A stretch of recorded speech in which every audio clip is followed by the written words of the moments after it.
कर्ज का संकेत करत हुए। योनि में एगो नर्तकी एगो मॉडल कौनो शराबी से बात करत थे। अब बड़े मार्के का बात बतावत है। का कहलस?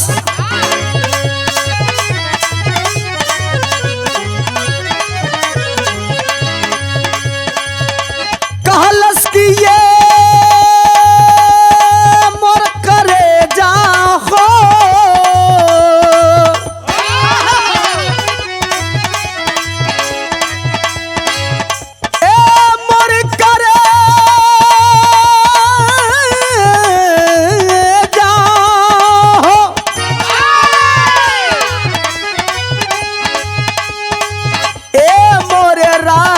जी हो हे मोर मजनू। यह कहा ई दारू बजारू है चढ़ जाला हो त केहू का नियत बिगड़ जाला हो।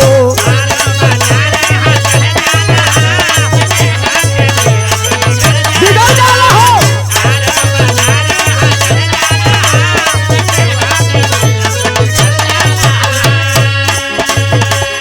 दारू बजारू हो चढ़ जाला हो त केहू का नियत बिगड़ जाला हो। चले चिकन के कम ये भुबुनिया पे तब कहलस शराबी। का कहा? नोट बरसेला तोहरे नथुनिया पे, नोट बरसेला तोहरे नथुनिया पे, जब हिलावे लू कमर हारमोनिया पे, जब हिलावे लू कमर हारमोनिया पे।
अच्छा बाबूजी, आज दर्शन Gandhi and party Kiran music के ओर से हमारे बड़े भैया आदरणीय हम लोगों के गार्जियन मलिकार महोदय श्री वीरेंद्र यादव जी के सौजन्य से एक वीर रस का बिरहा आप लोगों के बीच में पेश हो रहा हो।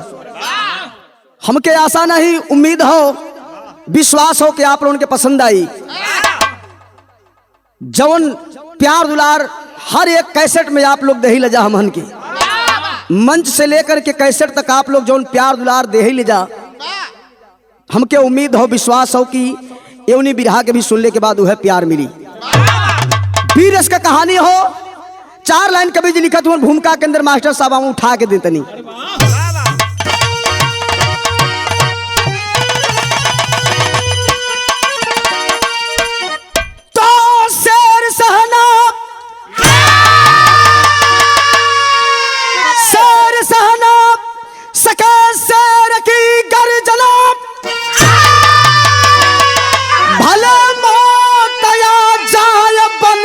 चुनौती बदल मंजिल नहीं कुछ भी अंजाम हो, शान शौकत सदा है वतन की बपौती। अब खरौटी पर नागर उतर के सदा जोड़ता है सदा मातृभूमि से रिश्ता।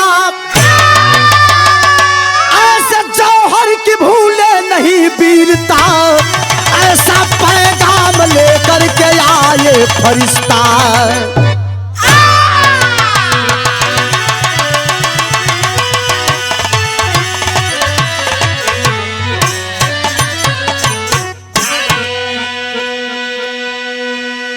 भैया हो बाबू हो, बात तो समय कहो जौने समय हमार भारत देश अंग्रेजों के हित में गुलाम था। यह धरती माँ अंग्रेजों के गुलामी के जंजीर में जकड़ी हुई कराह रही थी और एक आवाज चली थी, गोरो वापस जाओ, हमारा हिंदुस्तान, हमारा भारत देश आजाद कर दो। भैया हो बाबू हो, वही ब्रिटिश गवर्नमेंट के व्यवस्था का ये बात हो, लेकिन कैसन एक लाइन यहां से कव्वाली का टुकड़ा कवि जी लेत हुए कैसे मास्टर आवे।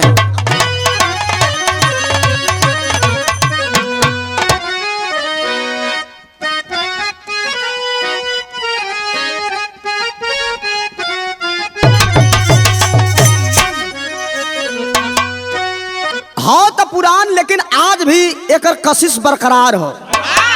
जौने बिरहा में अगर बीरस के बिरहा हो, अगर वो मन ना गवाई तो वो बीरस के बिरहा न कहा पाई। कुछ ऐसा चीज है। वाह, कौन कव्वाली मास्टर हमें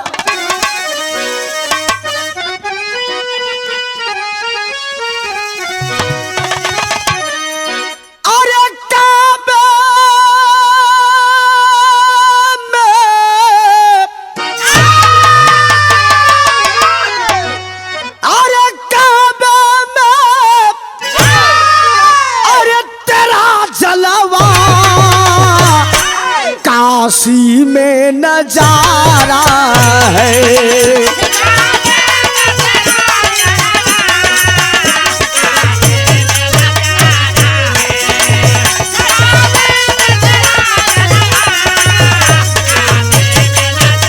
जिया भैया जिया,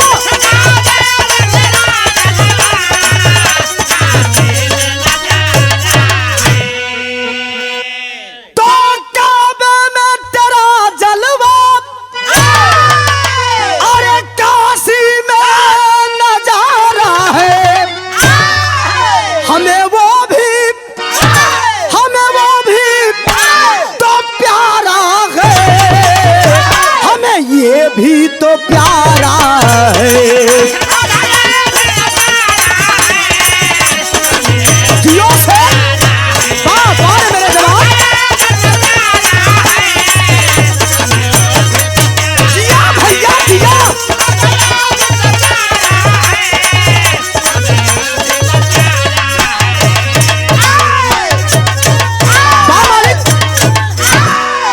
ई तरह कव्वाली, लेकिन यही कव्वाली के अंदर कवि जी बहुत ऊंची बात लिखन केकरे बदे, बहादुरन बदे के बात लिखल गई है। कैसे मास्टर आवे।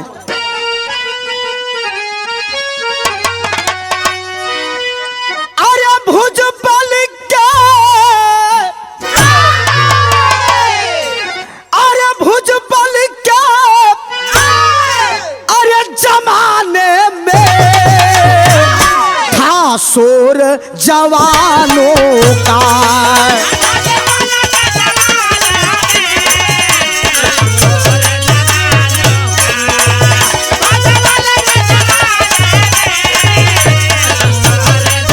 जियो मालिक जियो।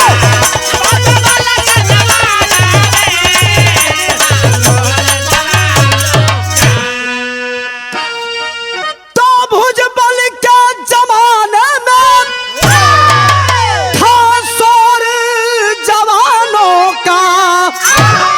है मर्द, अरे है मर्द, अरे कवन रोके जो जोर जवानों का।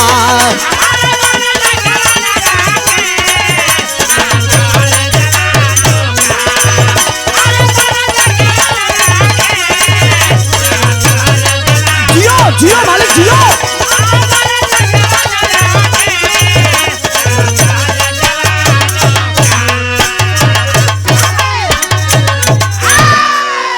भुजबल के जमाने में था शोर जवानों का। का।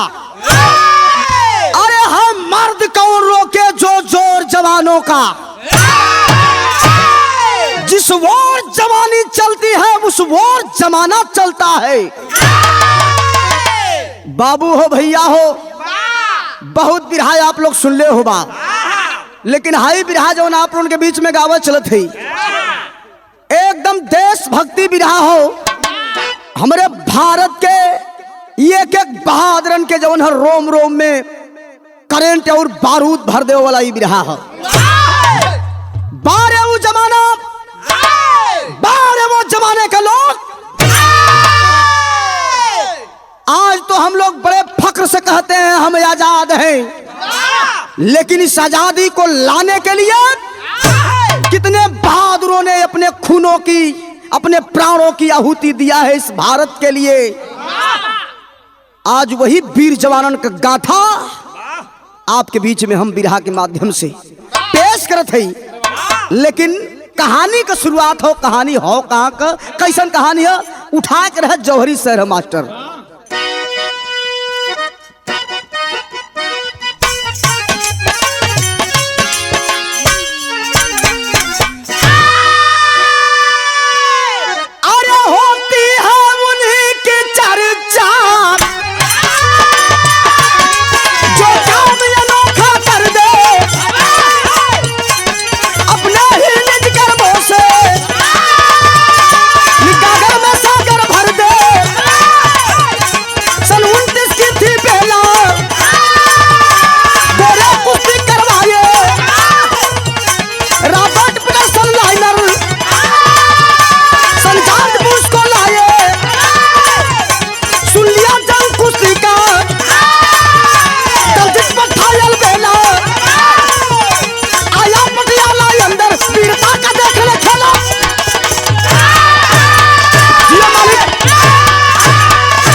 वाह, देखा ही है वीरस। आप लोग भी वो कोनो बहादुरन से कम ना हुआ। कहे से कि बहादुरन का बहादुरी कोनो बहादुर सपरा पाई सबसे न सपरी। हाँ, केवल गावे, केवल धावे, केवल घोड़, ये सब बहादुरन का काम हो। खैर हम अपने आप के ना कहते ही, हमसे तो छोट आज के बीच में कोई है नहीं है। लेकिन ए भैया हो, कहानी की शुरुआत, कहानी आप लोग समझ लिए हो कहाँ को। हरियाणा प्रांत पटियाला जिला का बात हो। सन 1929 में ब्रिटिश गवर्नमेंट के व्यवस्था में अंग्रेजों द्वारा विश्व स्तरीय कुश्ती दंगल का प्रतियोगिता कराया गया, जिसमें लंदन से 4 पहलवान आए थे और यहाँ करके हरियाणा पटियाला के पावन धरती पर अखाड़े पर चढ़ करके ऐलान कर देते हैं, है किसी हिंदुस्तानी में दम तो आकर के हाथ मिला ले। भैया हो, वो कुश्ती का चर्चा पूरे भारत ना ही पूरे विश्व में रहल।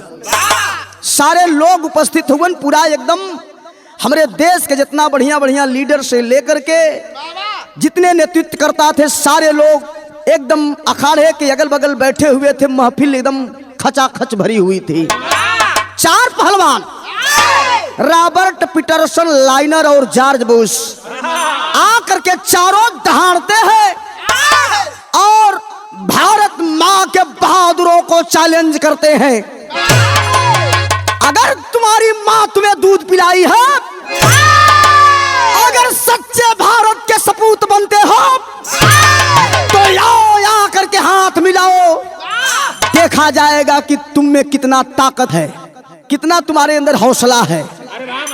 भैया हो, ओ समय कवि जी लिखत हुवन, कैसे ऐलान के लिए एक लाइन तर्ज लग गई।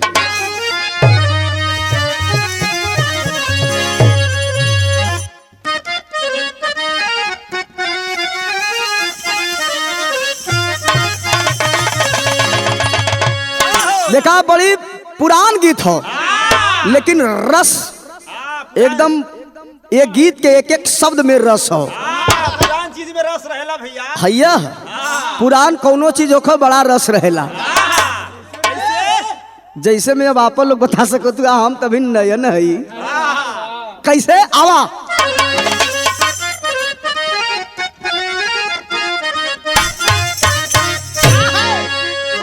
वह गीत बाकी गोरिया मुस्की भजीना अरे तेरे गली में अरे गोरिया मुस्की भजीना तेरे गली में की चापब फेंकबू पसीना तेरे गली में पसीना तेरे गली में।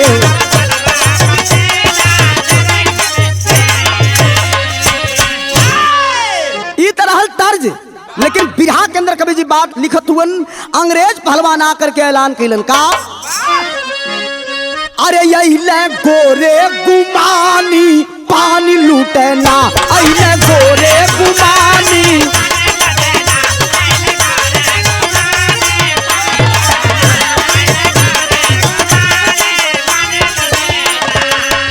अइले गोरे गुमानी पानी लूटे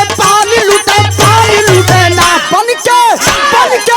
बन के शेरे तूफानी पानी लूटे ना।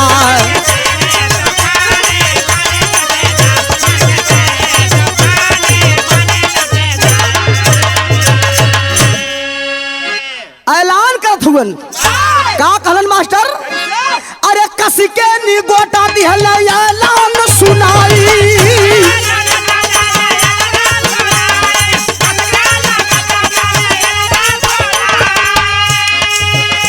अरे कोई मन सुबा हो हथवा मिलाई कोई मन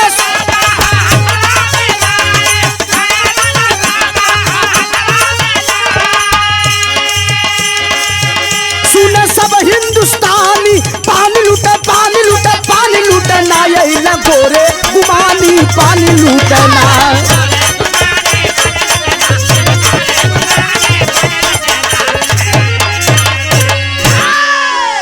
भैया हो बाबू हो सब ही बैठल हो हमारे देश के एकक से पहलवान भी जाए के तमाशा देखत हुअन मेला लगल हो अखाड़ा सजल हो चारों पहलवान ललकारत हुअन लेकिन वहन का लंबाई चौड़ाई वहन का कान कपार नाक आँख मुंह देखले के बाद डर लगे भस्कावन नियर लगत बा एकदम जवन है जे जहाँ तवाल है तह तवाल है कि ये भैया जान बचे रही तो बड़ी दंगल लड़ल जाई। ये मालूम पड़त बा कि कौनो 2 कुंटल से कम नहीं बाड़न से गजाए जइहे देही वो प्राण डाक जाई। गाय भैंसा निहल बाला सा जायदार चुपचाप दबल रहा न कोई हाथ मिलाई तो ओकरे बदे मन करल जी का सब नदायल हो लेकिन वाह वही पटियाला जिला के अंदर एक गांव रहल जौन एक गांव का नाम बताओ लेकिन खटौली गांव का एक बड़ा ही कम चर्चित पहलवान जेकर नाम बताओ गेल बाबू दलजीत अखाड़े में उ भी बैठल हुअन तमाशा देखे बदे आ रहलन कि तनी चलब मेला घूमब आ ओकरे बाद दंगल देखब। लेकिन बात जब पानी के आ गई मान और सम्मान के आ गई दलजीत तनी सा हथवा उठावत हुन कि भैया हम ही लड़ल चाहत है। 4 लोग तुरंत गलियां बगलियां का बैठा देलन कहे बैठा तू का में बिचवा में उठत हुआ झूठे हल्ला करत रह तू झूठा कह लोग कि भैया बैठा दलजीत कहलन कि भैया लड़ल चाहती तो काहे आप लोग बैठावत हुआ लड़े दा तो मर्दवा अपन सकल सूरत न हुआ देखत शरीर पानी न हुआ देखत अपन यहन के चक्कर में पड़बा तब से फिर 4 फेरा घूम ले अंग्रेज है किसी में दम तो आकर लड़ ले फिर नहीं बर्दाश्त भल फिर उठावत हुआ हाथ की लड़ब फिर 4 लोग कहना अरे मतलब बैठा यार ई का बिचवा में कप उठत हुआ हो हाँ काहे उठत हुआ इनके का हो गल है तो दंगल देखवैया दो प्रकार के होने। ऊ कौने प्रकार अगर जोड़ा नहीं बैठत हो तबो अगर कोई लड़े बदे तैयार हो तो कुछ लोग कहने झूठा समय बर्बाद हो, कुछ लोग कहने कि नहीं नहीं लड़ा दे यार, बढ़िया कम से कम ये तरह की हाथ मिलाओ वाला कोई मिलल। दो चार लोग समझावे लगले कि जायदा इनके लड़ा दा, बात देश का हो, पटकी है तब पटकई है तब कम से कम ये तो सम्मान रही कि नहीं भारत के धरती पर कोई पहलवान हाथ मिलाओ वाला तो रहल। ए भैया हो सबही का सपोर्ट मिलल, बजरंग बली का नाम लेके अखाड़े पर चढ़ गिलन, दलजीत पहलवान जाके हाथ मिला लेलन। तब तर्ज बदल गिल गुरुजी, कैसे आवे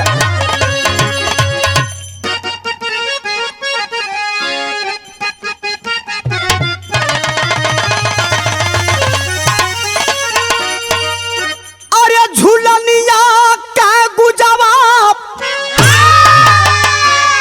अरे झूलनिया का गुजवाब, अरे टूटल हो राजा, अरे जवनिया में गड़िया छूटल हो राजा, जवनिया में गड़िया छूटल।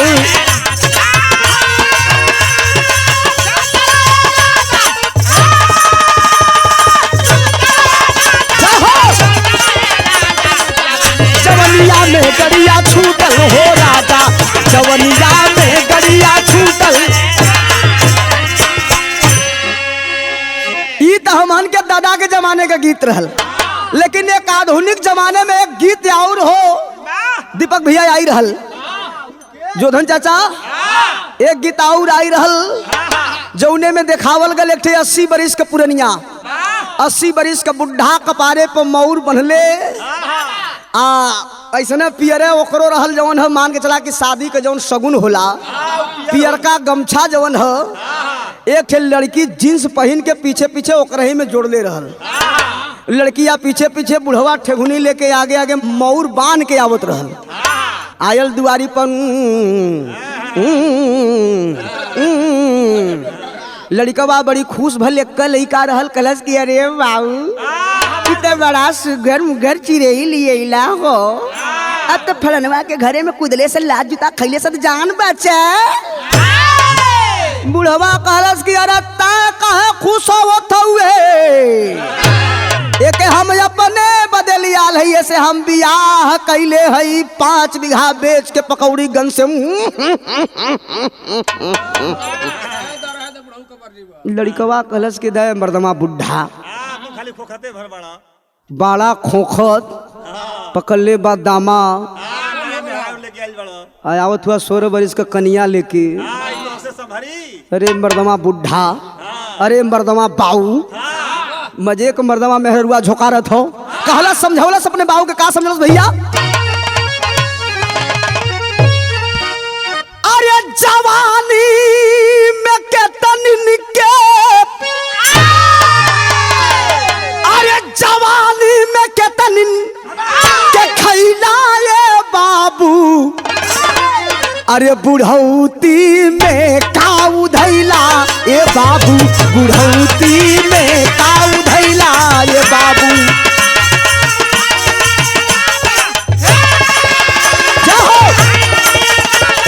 उधैला ये बाबू, बुढ़ौती में काऊ धैला ये बाबू, बुढ़ौती में काऊ धैला।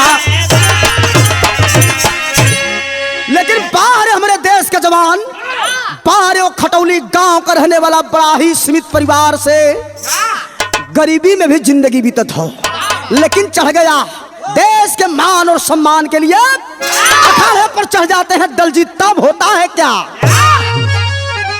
अरे सुन के ऐलान नाप, अरे सुन के ऐलान नाप, अरे सहायल हो बाबू, अरे अखड़वा पर से रवायायल हो बाबू, अखड़वा पर से रवायायल।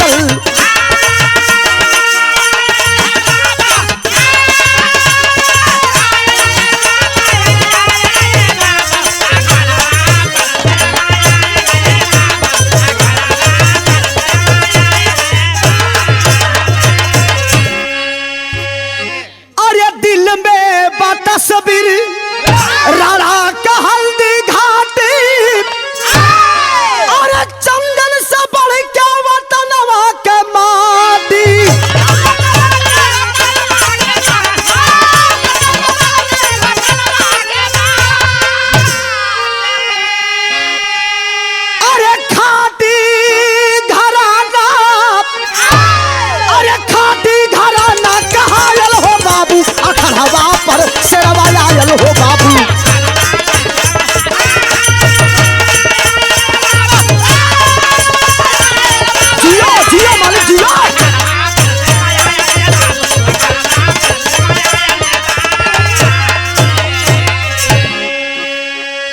बजरंग बली का नाम लेके खाड़े पर चढ़लन, जाए के हाथ मिला लेलन एक से अंग्रेज से, हाथ मिलौलन, कुश्ती लिखाई गई। कुश्ती लिखाई तो ये नहीं हो कि अब 10 दिन के बाद हुई ना, कल करे सो आज करे, आज करे सो अब तुरंत जौन है एकदम फाइनल हुई। भैयल का ये बाबूजी उसमें कवि जी लिखत हुए टेरी के अंदर आवे,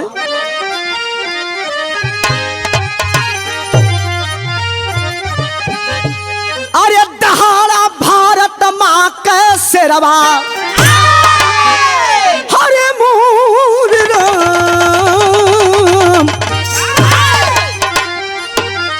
अरे दहाड़ा भारत माँ का शेरवा, अरे काल विकराल समर फौलादी बनल अखाड़।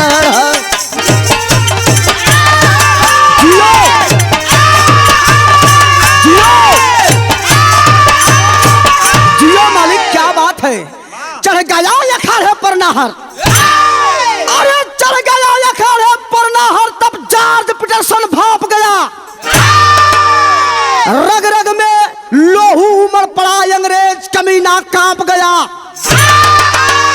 जॉर्ज पीटरसन घूम रहा, जॉर्ज पीटरसन घूम रहा, जाकर के हाथ मिलाया है और आधे घंटे का समय लिया रे फरी फरमान सुनाया है। जॉर्ज पीटरसन से जाए के हाथ में लोलन, अंग्रेजो लगल चकपकाए, अभी तो कोनो यार पैदा नहीं रहा, ई कहाँ से खबर गल। अब सोचते रह जा कि भैल हाँ समय, अब कोई मिलाई विलाई नहीं, भारत के बेइज्जती कह के निकल जाल जी। लेकिन ये बेइज्जती में ये जवन है इज्जत बनाओ बदे कवन आ गले भैया। तकलस ऊपर नीचे कुश्ती लिखा गई, जब कुश्ती लिखाई भैया हो तो उस समय कवि जी लिखत हुए, रेफरी जो है दोनों पहलवानों का परिचय कराए। दलजीत पहलवान भारत से, रॉबर्ट पीटरसन पहलवान जो है लंदन से। समय आधा घंटा, भिसिल बज गई। तब जब भिसिल बजल तब चौनरिया का कवि जी बात लिख ले, कैसे आवे।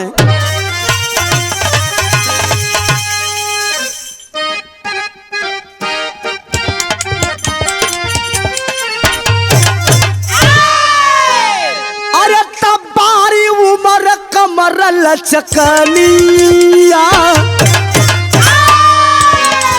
बारी उमर कमर लचकनिया, गोरिया घीचैन हुर के पनिया, गोरी का झूले झूलनिया ना।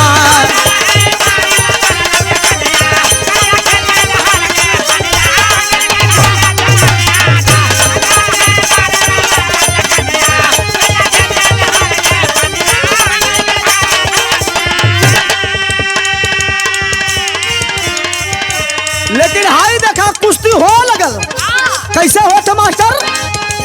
बाजल सीटी पयतरा लिहल, बाजल सीटी पयतरा लिहल, पहलवानवा हो जवनवा, कई के हाथ मिलनवा ना। बाजल सीटी पयतरा लिहल, पहलवानवा हो जवनवा।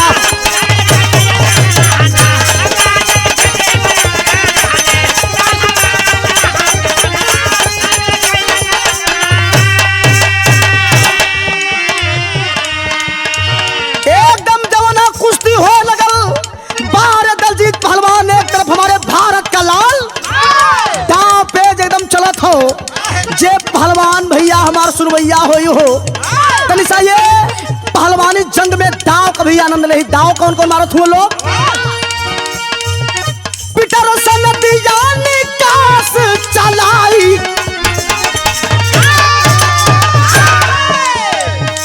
पीटरसन दिया निकास चलाई, दलजीत चरखी पर लहराई, मारा अंतियों बहरई थी, काला जंग से काटा कैची, ऐसी मुल्तानी से पटका, ऐसी मुल्तानी से पटका, कौन छानवा हो जवनवा, कई के हाथ मिलनवा ना।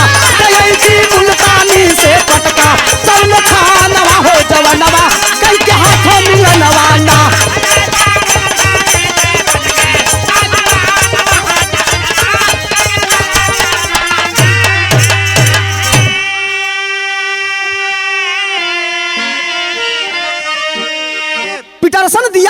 चलाई, दलजीत चरखी पर लहराई, मारा अंटियो बहरैची, काला जंग से काटा कैंची। बारे दलजीत पहलवान हमरे भारत के पहलवान उठाए के मरले मुल्तानी से चारों खाना। पता नहीं चलल अंग्रेज के कि कैसे हम पटकाए गेली। पटकला के बाद चढ़ गए वही सिनेमा पर। लगल चापे। हाँ हुमच दहले। लड़की बिक दहला। हाँ 25-50 ग्राम फेंकला है जब पोछत उठला कहा कि कैसे हो गया। मैं कहा हूँ। ओ क्या, ओ माय गॉड, क्या हुआ। कहा जो होना था वो हो गया, अब चल नहीं सकता। काचा धुआं बिक दिया। हाँ अरे बाप रे बाप, भजल विजय का ताली तर तर तर तर तर तर चौतरफा एकदम है भैया। लोग अबाक हो गए कि वाह बड़ी जोधा सुन ली जाए हर, एको जोधा नहीं काम दिले, आ एके कोई जनतो नहीं बा कुश्तियों लड़े लाई कि कुश्तियों लड़ेला।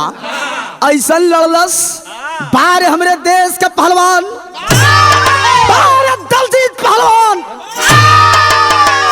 सलाम है तुम्हारे जज्बे को, सलाम है तुम्हारे फौलादी सिरे को। भारत माँ का लाज बचा करके आपने भारत माँ के लिए इतना बड़ा समर्पण दिखाया है तूने, इसलिए आपको नमन है, वंदन है, सत सत नमन है। बाबू हो भैया हो, यह खूब वाहवाही होत हो। अंग्रेज चारों अपने में गुराउर लगन करे कि अरे यार तो काम बड़ा ही उल्टा हो गया। कहल गई कि अब बताइए कि हम ही लोगों का शासन राज हमान कहो, भारत को गुलाम हम लोगों ने बनाया है, लेकिन भारत का गुलाम व्यक्ति ही हमें आज भरी महफिल में सरेआम जो है हमें नंगा कर दिया।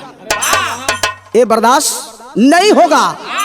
लेकिन एक लाइन कवि जी गीत लिखत हुए भयल का ये गुरुजी,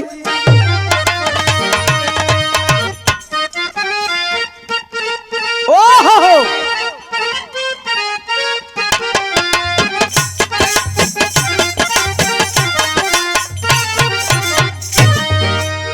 बड़ा ही पारंपरिक गीत हो, माता बहन लोग गावेली। ये भैया हो के माता बहन लोग गावेली। आ जानत हुन कब गावेली, जब तनी कोनो शुभ काम करे जाली तब गावेली। हाँ जैसे मटकोड़वा भयल, माड़ो भयल, हरदी खोलाई भल, मतलब जब जब शुभ काम कोनो आवेला तो ये गीत के जरूर गावल जाला। कैसे गावली हो भैया, अरे निमिया की डारी,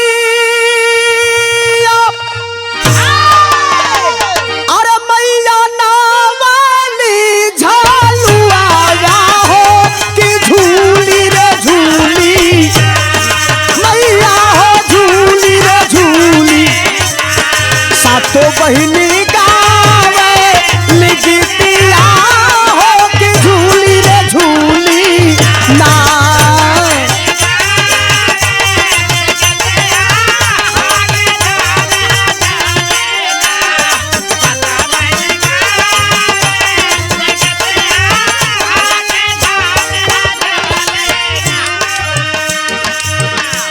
जागल बाजावनिया पटका भर के स्वाभिमनिया हो, अखड़वा बिचवाना, अरे हो अखड़वा बिचवा, तहार सीता सब ही हिंदुस्तानिया हो, अखड़वा बिचवाना।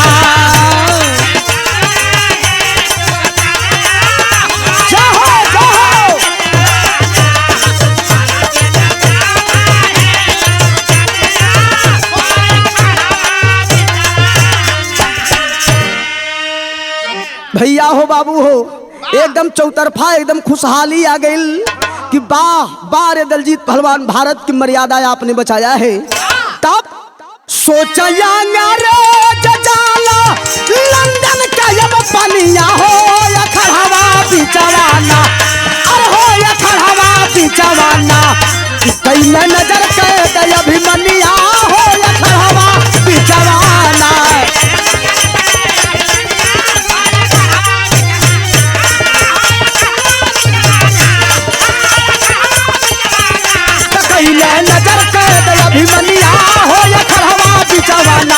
कई नजर कैद अभिमन्या।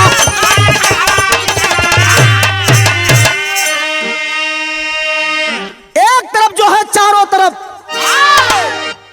खुशी की लहर है, भारत के लोग जश्न मना रहे हैं, और दूसरी तरफ जो है वह चारों पहलवान जो लंदन के पहलवान थे छुछिया फायर कर देलन हो। वही महफिल में वही अखाड़े पर छुछिया फायर के लन दाएं देखले 3-4 बेरी भागदड़ मच गल। भागो भागो भागो भागो गोली चल गई, अफरा तफरी मच गले भैया हो। दलजीत पहलवान ऐसे ही गमछा फैलाए के जवन है सबकर प्यार आशीर्वाद पावत रहलन, रुपया का बरसात होत रहल। लेकिन वही बीच में जब गोली चलल सब भगदड़ मच गल ए भैया हो, अफरा तफरी मच गल। वही बीच में जवन है चारों पहलवान मौका पाए के दलजीत पहलवान के तुरंत पकड़ के आज जकड़ लिए। जकड़ने के बाद उल्टा मुसुक चढ़ाए के बांध देलन, दोनों हाथ पीछे पैर बांध देलन।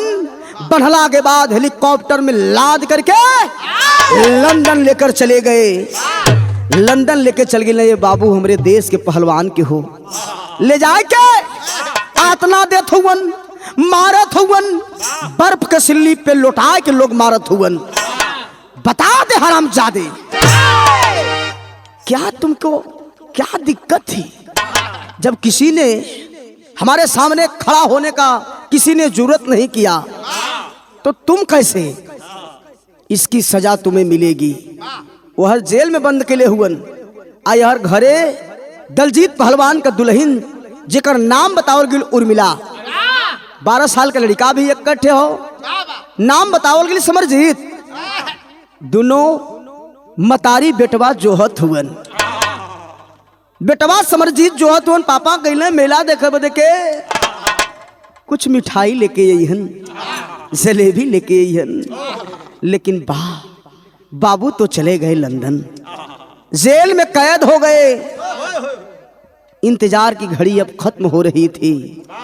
मायूस बैठी थी उर्मिला, जो रही थी कि हो सकता है कि देर सवेर हो न हो कि आए जइहन, कहीं रुकल होइहन। भैया हो एक लाइन कवि जी यहाँ फिर तर्ज लिखलन, बिरहा का आखिरी गीत हो, आवे कैसे?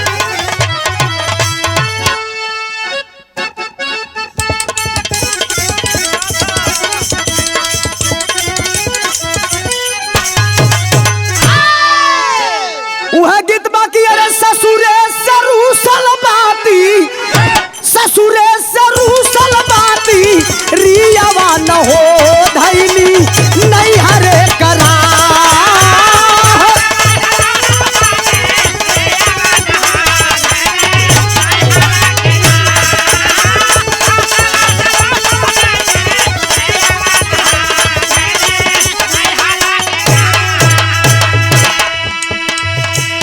अच्छा तो हम बताइला कि मरद भी 2 प्रकार का होलन। अगर मेहरारू चल देला रोवत धोवत तो कितनी मरद अपनो लगल रोवत की छोड़ के चल गई। लेकिन दूसरा मरद होलन कैसन देखा बतावत ही ये गाना में कैसे? जब जय बुढ़ानी नाई, जब जय बुढ़ानिया नाई, हारवा न हो तोरब टंगरी तोहार, हारवा न हो तोरब टंगरी तोहार।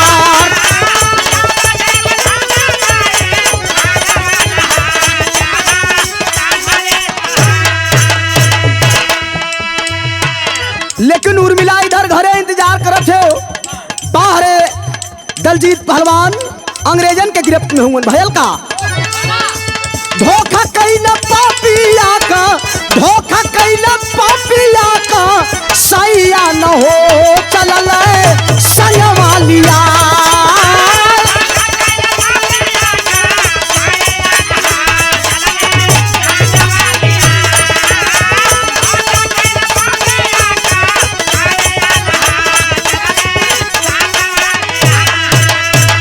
बंद कैला जेल में, बंद कैला जेल में, कसैया न हो गईली मम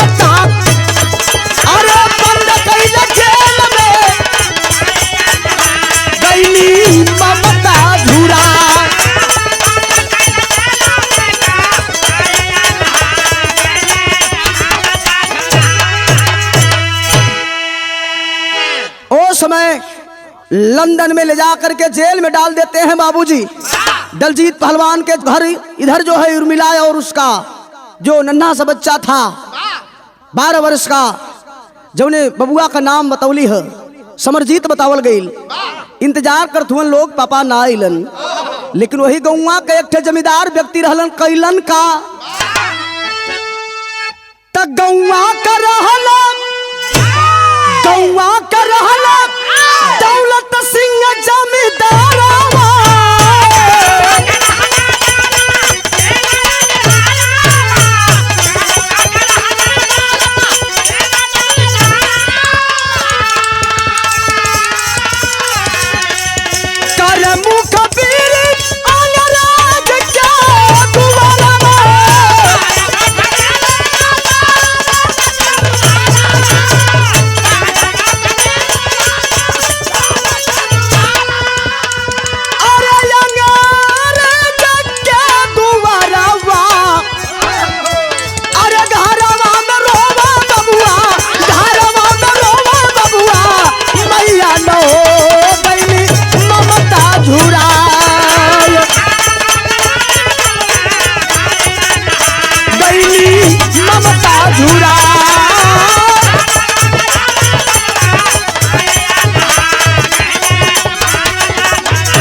नोटों के बंडल पर ईमान बेचने लगा दौलत सिंह और जाकर के फोन करता है लंदन में, अरे साहब दलजीत पहलवान को आप लोगों ने कैद किया है, वही से बदला पूरा ना होई।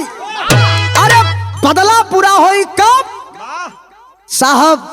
दलजीत पहलवान कभी औरत बड़ी सुघर हो ओके ले जाइबा तब बदला पूरा हो जाई, ले जाइबा। औरतों पे लट्टू होना अंग्रेजों की आदत थी।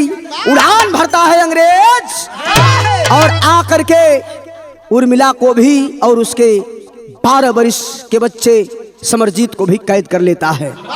अपहरण करके ले जा करके लंदन में खंभे में बांध करके कोड़ों से मारना शुरू करता है। बता दे हरामजादी, और तुम्हारे भारत के अंदर कितने ऐसे पहलवान हैं? बता दो हमें। रोवत है उर्मिला, साहब बाबू हो कैसन पहलवान के पहलवान, हमन से का मतलब है बाबू? काहे बदे आप लोग हमके यहाँ लेके ला बाबू? छोड़ दा बाबू, हमन के छोड़ दा बाबू। लेकिन बारे अंग्रेज दया नाम की चीज नहीं है। 12 साल का लड़का समरजीत भी रो रहा है कि साहब हम लोगों को छोड़ दीजिए साहब, पापा आएंगे अगर घर पे साहब तो खोजेंगे हमें साहब। बोलैहन ए साहब जब न मिलल जाई ना बाबू हो, बाबू हमार जान दे दीहन। ये धरती पर अगर सबसे ज्यादा कोई के मानलन बाबू ता अपने बेटवा की, हमरे मम्मी के यह छोटी सी दुनिया हमन का है साहब, मत उजाड़ी, हमन के भेज दे घरे साहब। हमन का कसूर हो, का गलती है साहब? अंग्रेज कहते हैं गलती सुनोगे, तुम्हें मालूम नहीं है, तुम्हें मालूम नहीं है तुम्हारा पिता कहाँ है? समरजीत कहलन ना बाबू हमन के कुछ नहीं मालूम। का आप लोग कथुआ हमन के समझ में ना आवत। उसमें भयल का कभी जी पहपट के अंदर बात लिखत हुआ कैसे मास्टर?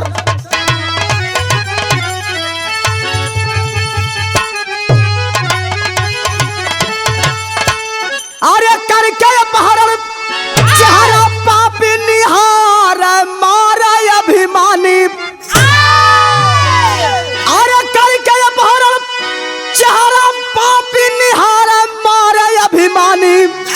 अरे लोहा लाल कर आग सतन में जा रहे मारे अभिमानी।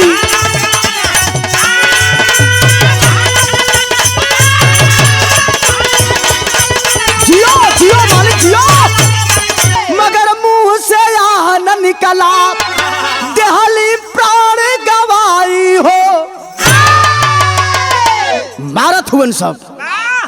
एक अंग्रेज कहता है कि ऐसे नहीं मानेगी हरामजादी, यह भी भारत की ये पुजारन है, भारत माँ की ये पुजारन है, ये ऐसे बकने वाली नहीं है। काट दो इसका का स्तन अंग्रेज बाबू ले जा के छुड़ा से उर्मिला माता कहो स्तनवा काट दिलन हो बाबू हो।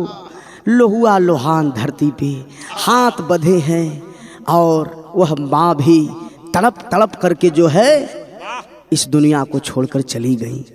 तब बात के खम्भे में दोनों को पूछे भेद अन्यायी हो, मगर मुंह से यह न निकला देहली प्राण गवाई हो।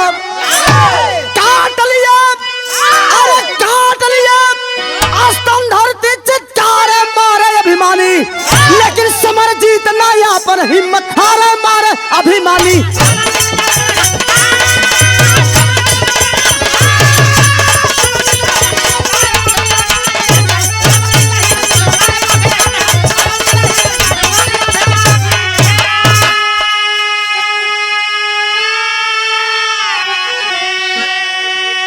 बाबू हो राज माँ के कलेजे में दबा दबा रह गया, पूरी बात नहीं सुन पाई, पूरी बात समझ नहीं पाई। मार खाते खाते वो माँ भी इस दुनिया को छोड़कर चली गई। बगल में बेटा समरजीत भी अपने माँ का दुर्दशा देख करके बर्दाश्त नहीं किया, वह भी खंभे में बांधे बांधे वह बच्चा भी जो है बेहोश हो गया। समरजीत भी बेहोश हो गया ने भैया हो। लेकिन कवि जी लिखत हुआ आल्हा के अंदर नतीजा निकल का।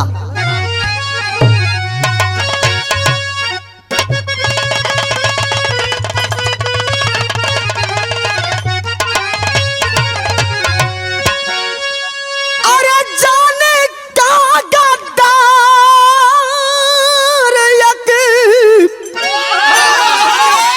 अरे शराफत के कीमतिया,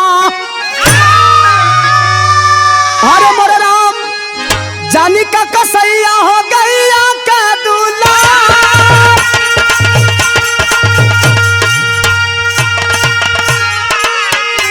अरे जानी का कसैया हो गैया का दूल्हा।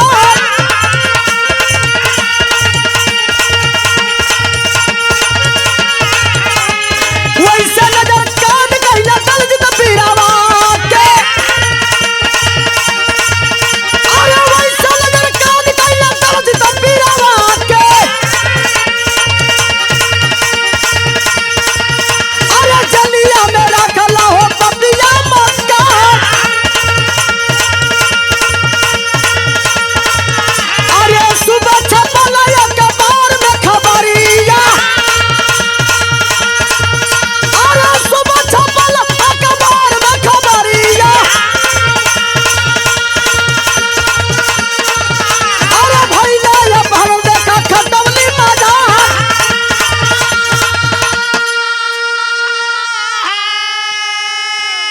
भैया हो एक दिन सुबह सुबह अखबार निकलता है।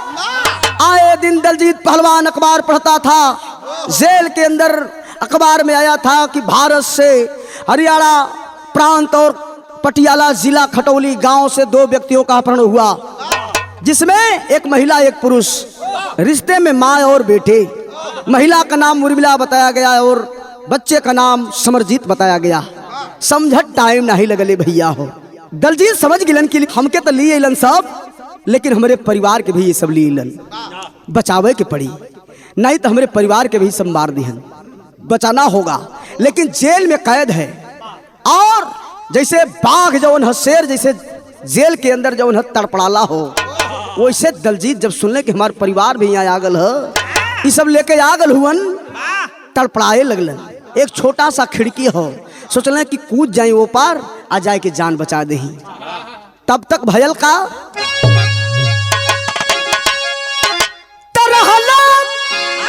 मुस्ताद चारों तरफ पहरे दरवा, अरे मार दिया गोली गिरा भर के चितकार बाबू मार दिए।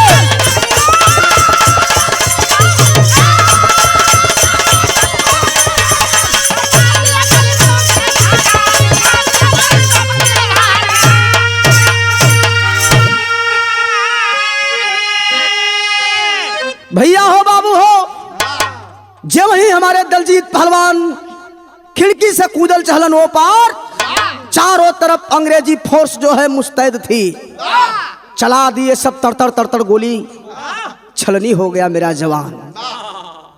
ले जा करके लाश समरजीत के सामने पटक देते हैं और कहते हैं, अरे लड़के, पानी छिड़क के होश में लिया के कहलन के देख अंग्रेजों के खिलाफ बगावत करने वालों का क्या हश्र होता है। लड़का होश में है, देखलस बाबू के लाश, अवाक हो गल। बगल में माई, बगलिए में बाबू, माई भी मर गल हईन, बाबू भी ये दुनिया के छोड़ के चल गल हुअन। लेकिन बारे वो बच्चा सहम सा गया, रोए लगल, कहलस कि पापा पापा मेला देख गए रला पापा। कहला कि बाबू खिलौना लेके आई, मिठाई लेके आई। बाबू कहाँ खिलौनवा बाबू, मिठैया कहाँ बाबू, दा बाबू तनी बोला पापा, तनी बोला अपने बेटवा के एक बार, अपने बेटा के एक बार बेटा कह के बुला दा बाबू।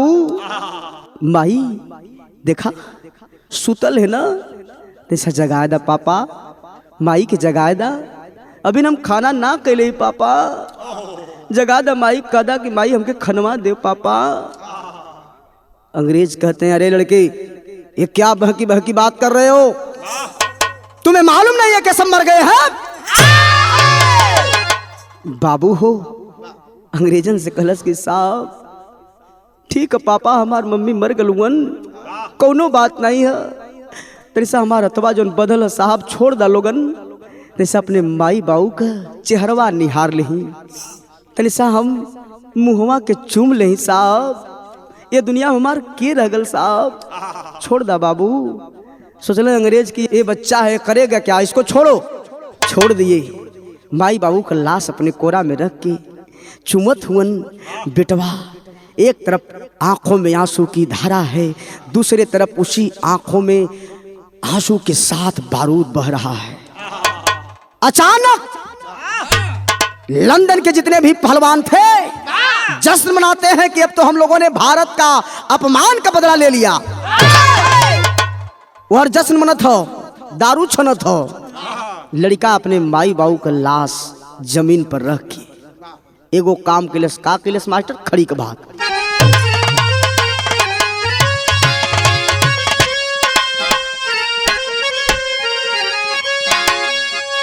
अरे जश्न मनावा, अरे खुशी में सब लंदन के वासिया, तो देखा देखा बेटा भर नया नवा बाबू का लसिया।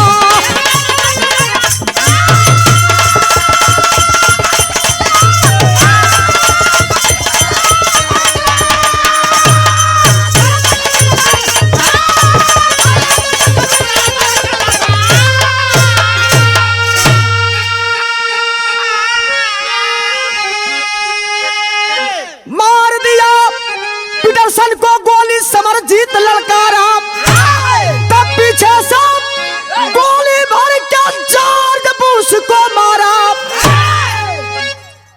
भैया हो बाबू हो, अंग्रेज नशा में धूत हुवन, जाम चलत हो। लड़का जौन है हृदय में बारूद भर के माई बाबू का चरण स्पर्श के कसम खाई के पिस्टल खींच लिया। और खींचता ही नहीं है, तुरंत जो है ताबर तोड़ चला देता है गोली।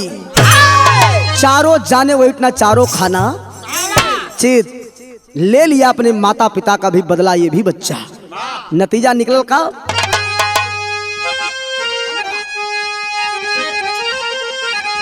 मार दिया पीटरसन को गोली समरजीत ललकारा, तब पीछे से गोली भर के जॉर्ज बुश को मारा।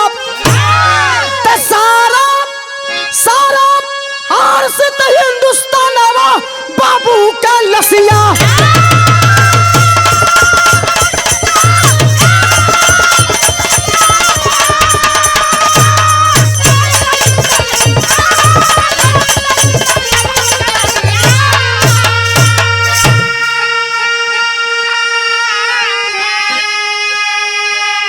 यही रही मेरी कहानी और यही रहा मेरा देश। ऐसे ऐसे वीर सपूत, ऐसे ऐसे देश के नाहर वीर बहादुर हमारे देश को मान और सम्मान को बचाने का काम किए।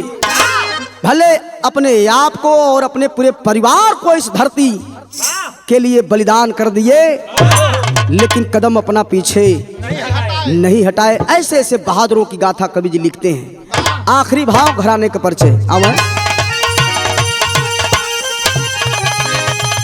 गुरु बिहारी, गुरु गणेश, गुरु रामलाल वर्मा का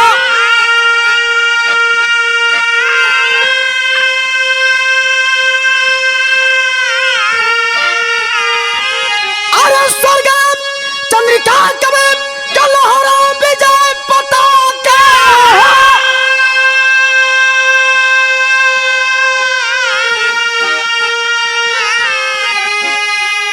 अरे दहाड़ा भारत माँ का सरवा, किशोरी नवमी राम वीरता का बनल नगाड़ा। दहाड़ा भारत माँ का सरवा,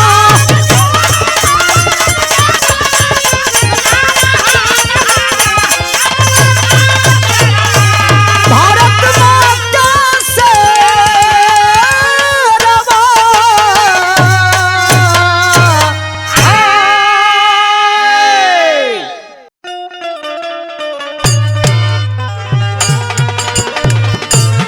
ओहो,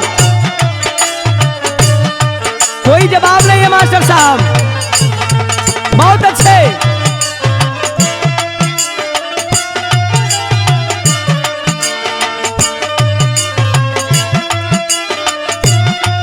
क्या बात है, क्या बात है, एकदम काढ़ा काढ़ा जियो।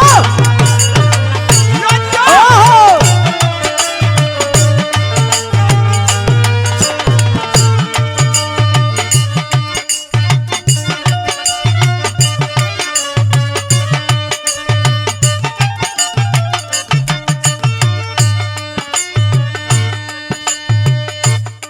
सब भोजपुरिया भाई लोगों के बहुत प्रणाम।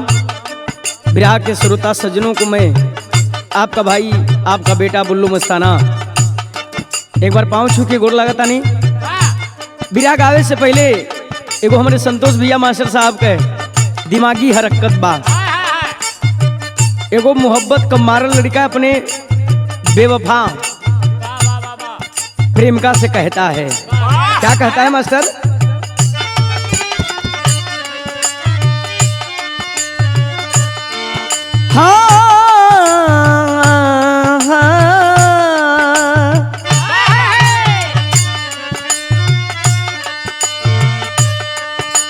कहे कि पागल तू मुझे छोड़ के जाएगी मैं टूट जाऊंगा। क्या कहता है? जिंदगी जहान हो जाई कर बूझे बेवफाई।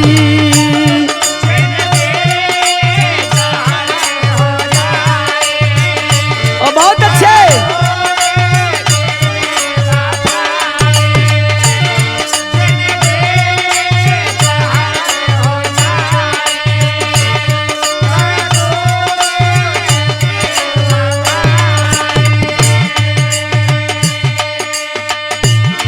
खाके कसम कहिले ई दीवाना जी न पाई। कसम कहिले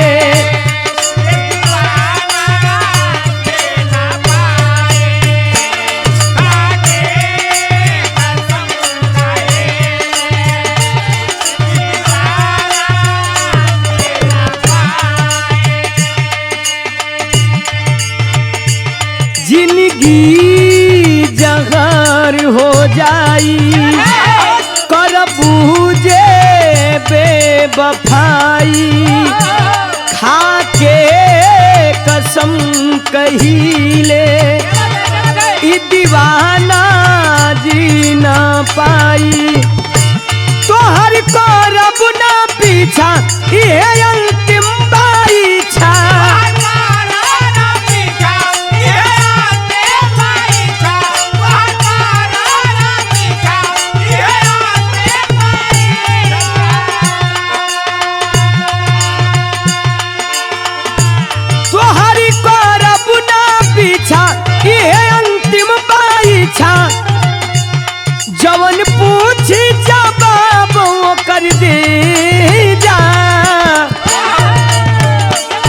कैसे निकलबू तू करे जासे करे जाओ कहा कैसे निकलबू तू करे जासे करे जाओ कहा कैसे जियो बारह साधु जी बात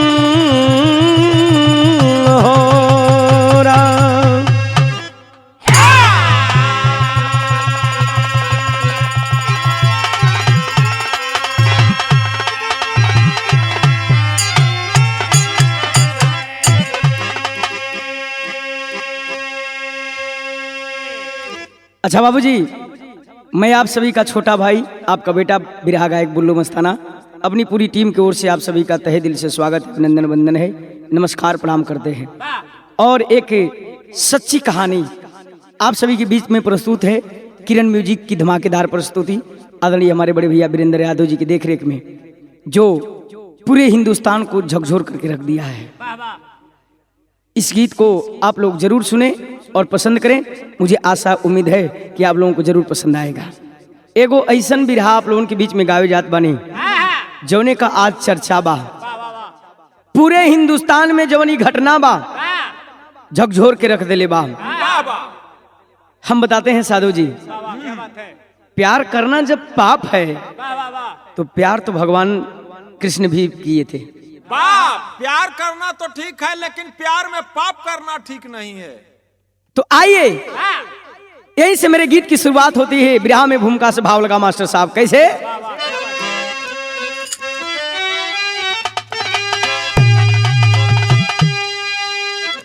प्यार पावन सुहावन लुभावन सदा यह हंसता भी है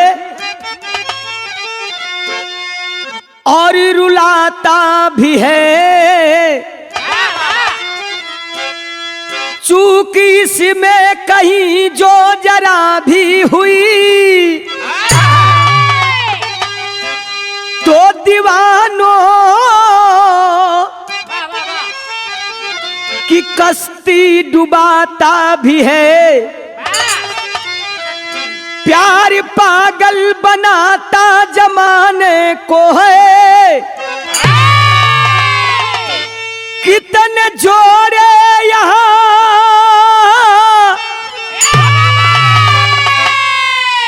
मर रहे प्यार में और रो रही आत्मा इश्क के खून से। कैसी आगी लगी है ये संसार में।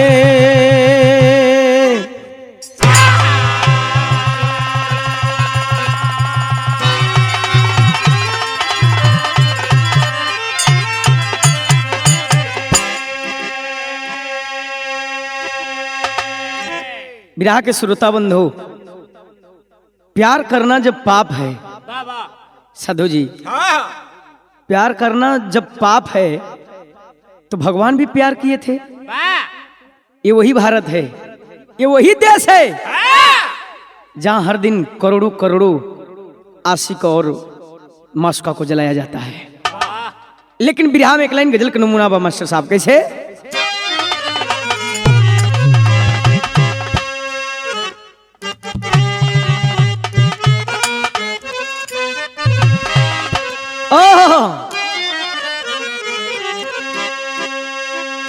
जो प्रेम गली में जो प्रेम गली में अरे आए नहीं,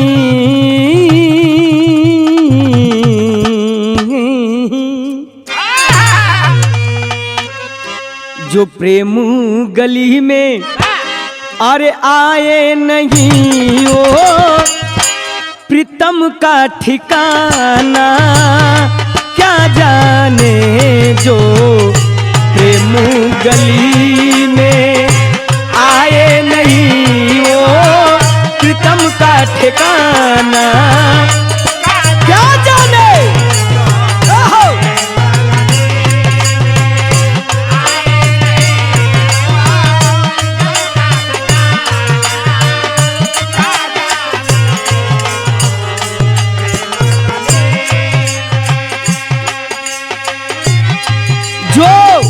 प्रेम गली में आए नहीं, आज वो प्रीतम का ठिकाना क्या जाने। याद रहे जिसने कभी प्रेम, संतोष भैया, जिसने कभी प्रेम किया ही नहीं,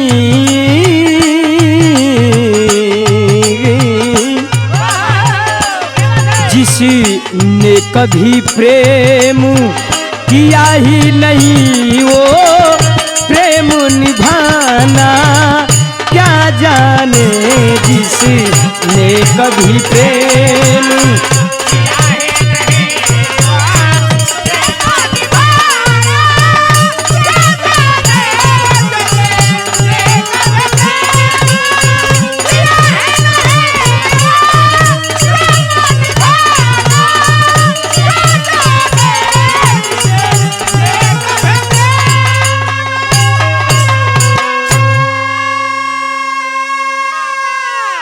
ई तो गजल रहल, लेकिन बिरहा में कवि जी भाव लिखलन कैसे।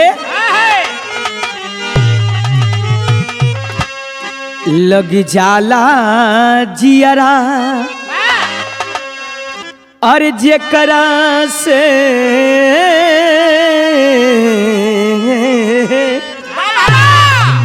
लग जाला जियरा और जेकरा से ओके चांदी अजूरिया ना भावे। लगी जाला जियरा जेकरा से ओके, क्या बात है।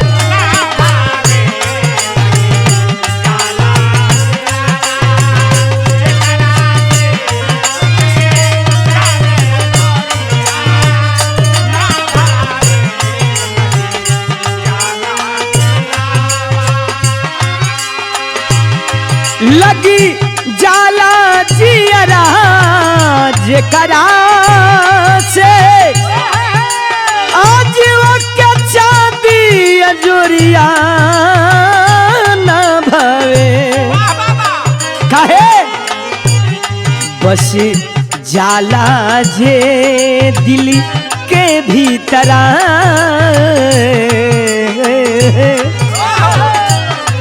बस जाला जे दिल के भीतरा ओके गोरिया करिया ना भावे। बस जाला जे दिल के भीतरा ओके गोरिया करिया।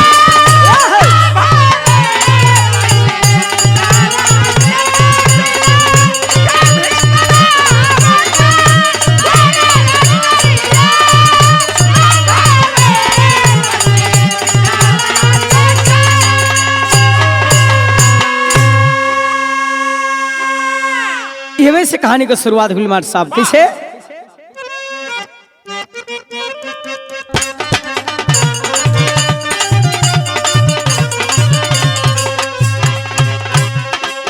कलम में आह है लिखते करुण कहानी को, कलम में आह है लिखते करुण कहानी को, खून से लथपथ पाके प्यार की निशानी को।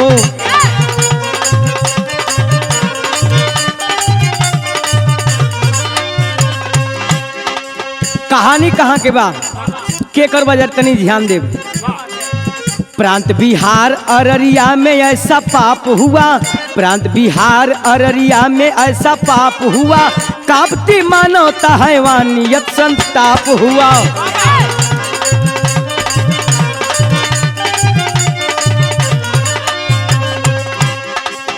ऐसी नीचता का कहीं भी स्थान नहीं, ऐसी नीचता का कहीं भी स्थान नहीं, नहीं वह मानव जिसमें प्रेम का इंसान नहीं।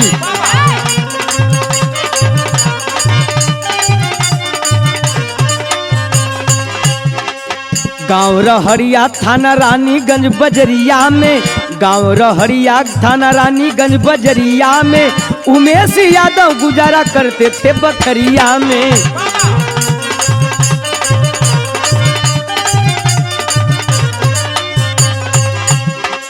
सबसे छोटा बेटा छोटू नौजवान रहा, सबसे छोटा बेटा छोटू नौजवान रहा, आरती के बिन ओ जीते जी बेजान रहा।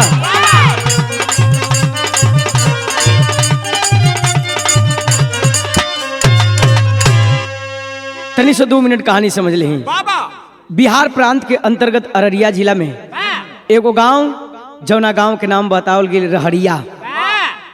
रहरिया का रहे वाला उमेश यादव के बड़का बेटा का नाम अशोक, उससे छोट मनु, और सबसे छोट जौने का नाम बा छोटू। छोटू का ननिहाल कहाँ रहल?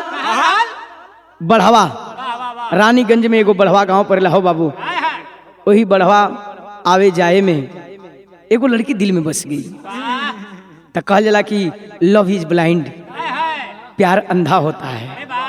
जौने लड़की के पसंद कैले बा ओकर नाम आरती बा, बाबू का नाम धीरेन्द्र यादव।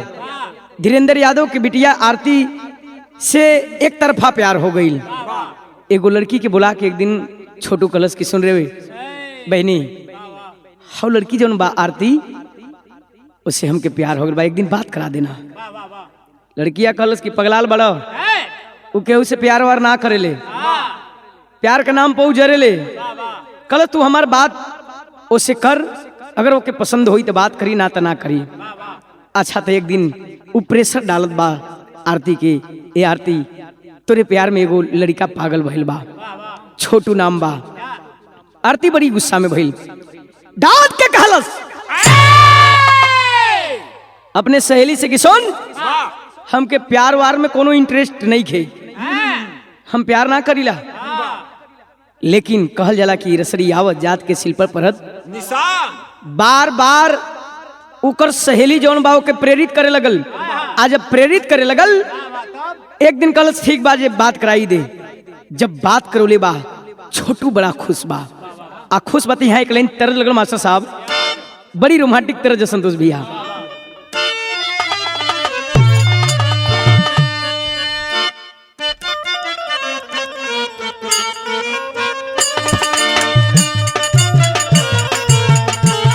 अरे जिया हो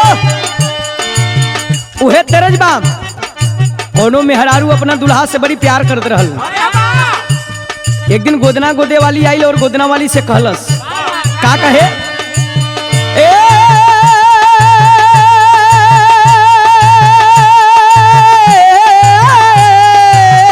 हो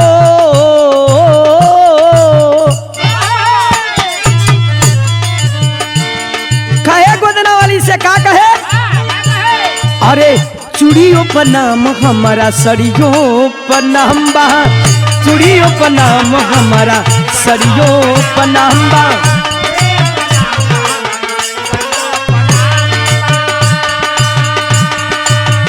उनका खातिर हमारे जीवन तमाम बा। क्या बात है,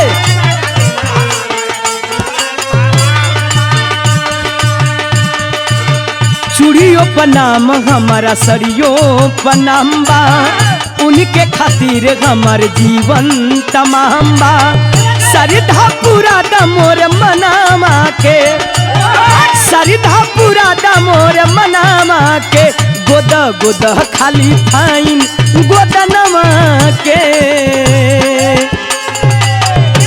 गोदा गोदा खाली फाइन गोदनावा के गोरे हथवा पे नाम सजनवा के गोरे हथवा पे नाम सजनवा के।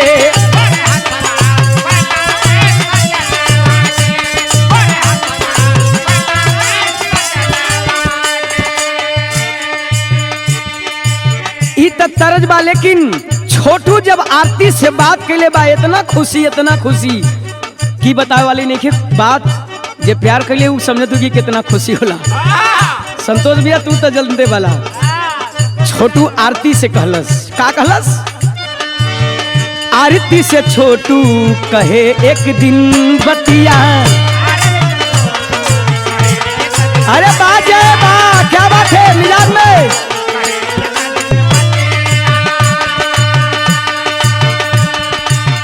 तोहरा बिना न भावे दिन औरी रतिया, औरी रतिया।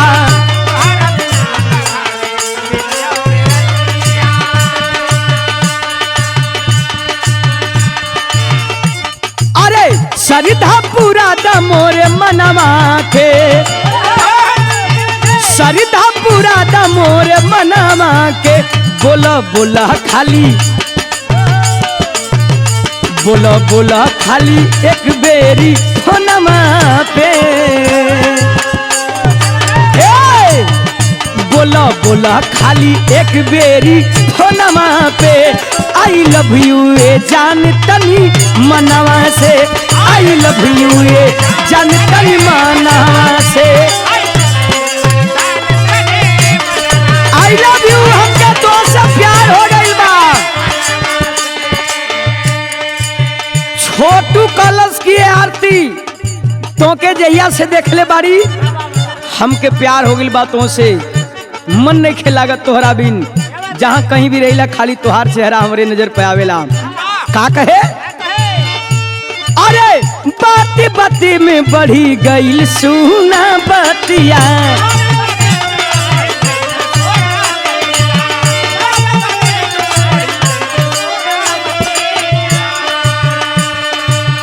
जिया मरे का कसम खैले संगतिया।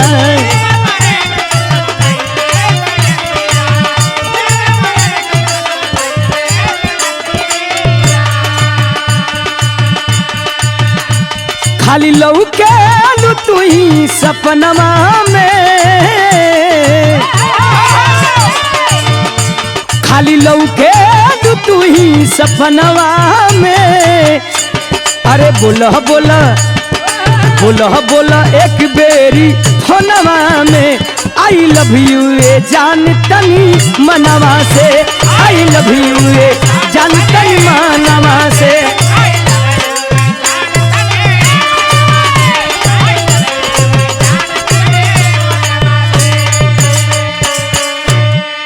विराज सुने वाले बाबूजी एक दो बार तो आरती झटकार दिलस कि हम तो से प्यार ना करीला, हम केहू से प्यार ना करब, हम प्यार वही से करब जिससे हमारी शादी हुई। लेकिन बार बार छोटू बाबूजी प्रेरित करने लगा। आज जब प्रेरित करे लगल तो यहरो भी दिल धीरे धीरे पिघले लगल।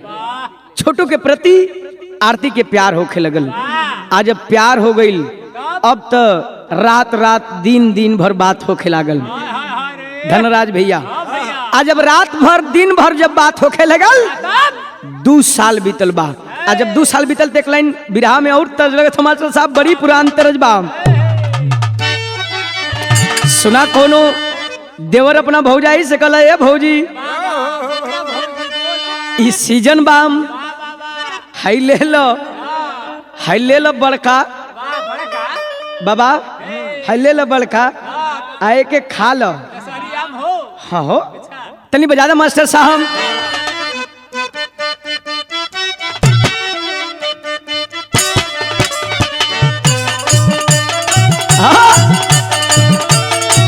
अरे दिया हमार सुगा उहे तरजबाम। अरे खाई गईलू खाई गईलू खाई गईलू। अरे खाई गईलू लंगड़ाया मदाम कहिया ले देबू। लंगड़ाया मदाम कहिया ले देबू।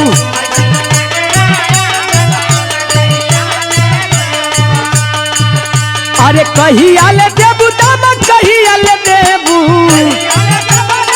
हिला के हो।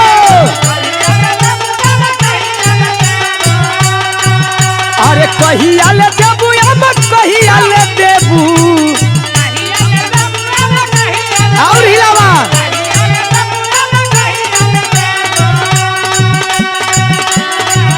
अरे खाई गईलू लंगड़ाया मदाम कहिया ले देबू।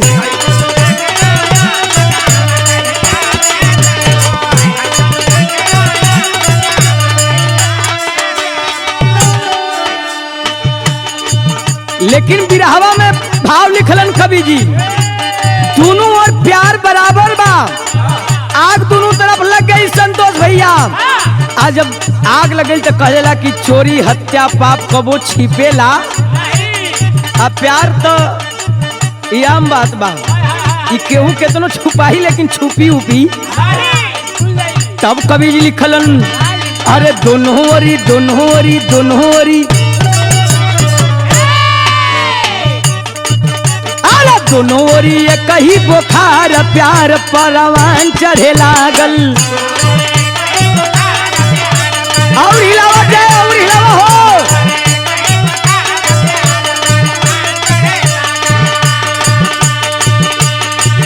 परवान चढ़े लागल परवान चढ़े लागल।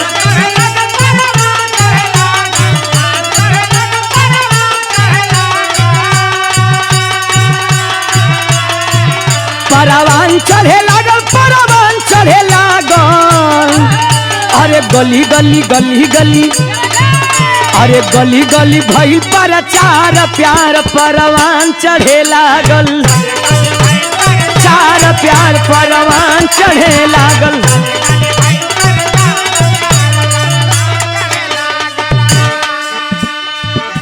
धीरे धीरे 2 साल का दिन बीतल बा।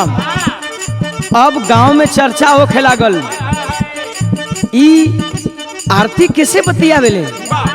धीरे धीरे भौजाई रूबी के पता चलल। आरती के भौजाई का नाम रूबी रहल।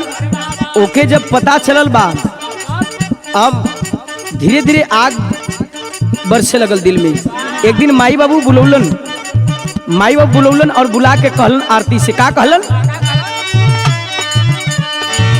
अरे आरती के माई बाबू सब समझावे।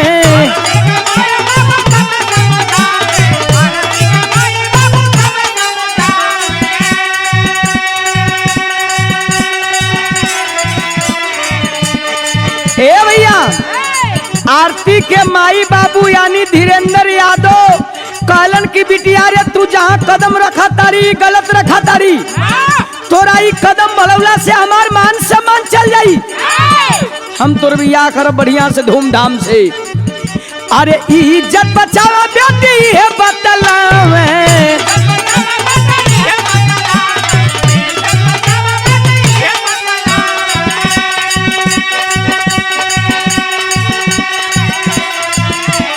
जब माई बाबू का बात सुनलस आरतिया तक कहलस की बाबू हो, हम प्यार करले बानी कोनो पाप ना। हम जियब तो छोटू के साथे ना तो मरब तो छोटू के साथे। तब धीरेन्द्र यादव कहलन, अरे ना तो होई ना तो होई ना तो होई।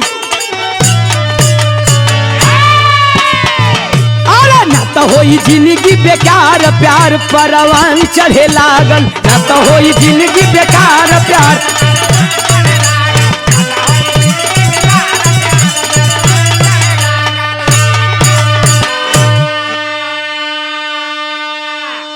आरती का बात सुन के धीरेन्द्र यादव मारे आग बबूला हो गिलन और कहलन के सोच ना मनवी तेकर अंजाम बहुत बुरा हुई।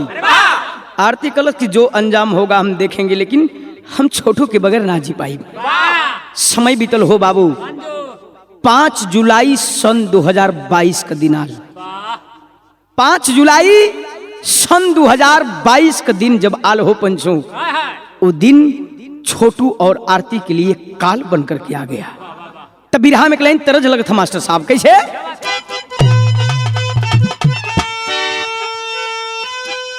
अरे सुमार तनवा अरे ननदिया मार तनवा रे तनवा हई हो मारे ना रे तनवा हई हो मारे ना ता हमारे भौजी का बहिनिया रे तनवा हई हो मारे ना हमारे। अरे दिया लाल बदल जा रहा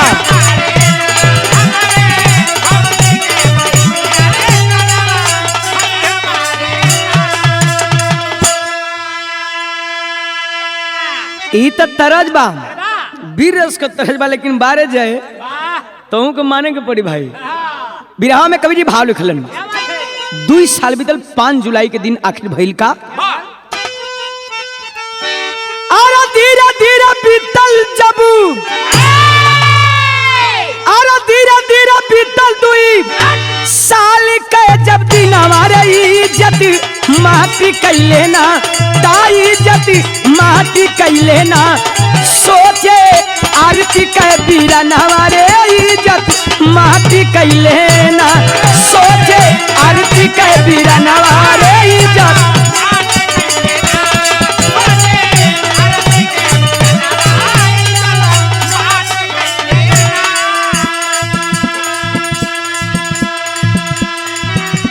आरती का भाई जेकर नाम रविकांत बतावल गई, भौजाई का नाम रूबी।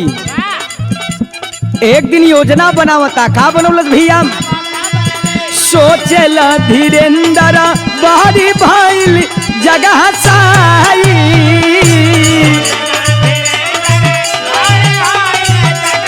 हसाई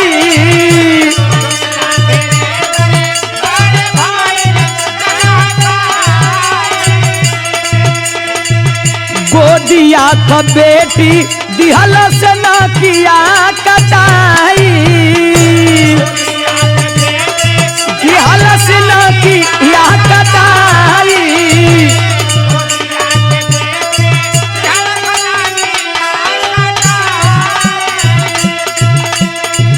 भाई भाऊजाई मिलके भाई भाऊजाई मिलके बनवल योजना रे इज्जती माटी कैलना ताई जति माटी कैलसना ता साथे बहनोई पवनवा रे इज्जती माटी कैलसना।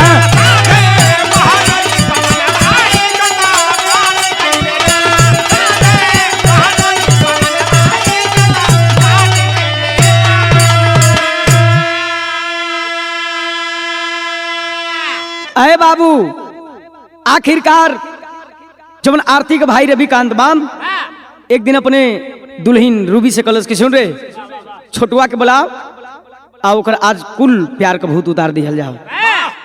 योजना बनाते हैं वही दिन जवन आरती का बहनोई बा पवन ओहू के भी बुला ले रविकांत। आरती का भौजाई जवन रूबी बा फोन के छोटू के यहाँ और कलश की का हो छोटू तू आरती से ढेर प्यार कर लेना। कलश भौजी पूछा मत तो कलश की सुनो आज केहू घरे पर नहीं खे हम ही और आरती बानी और आके तू मिल ला यार मिले के बोलो से हर सारा योजना तैयार के लिए बा।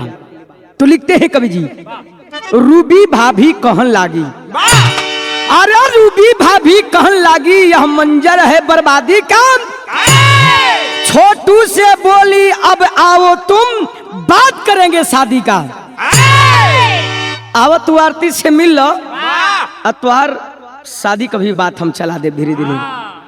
आगे पीछे ना सोच सका अरे आगे पीछे ना सोच सका ना शंका मन में खाया है भाभी की बात मान छोटू आधी रात को आया है।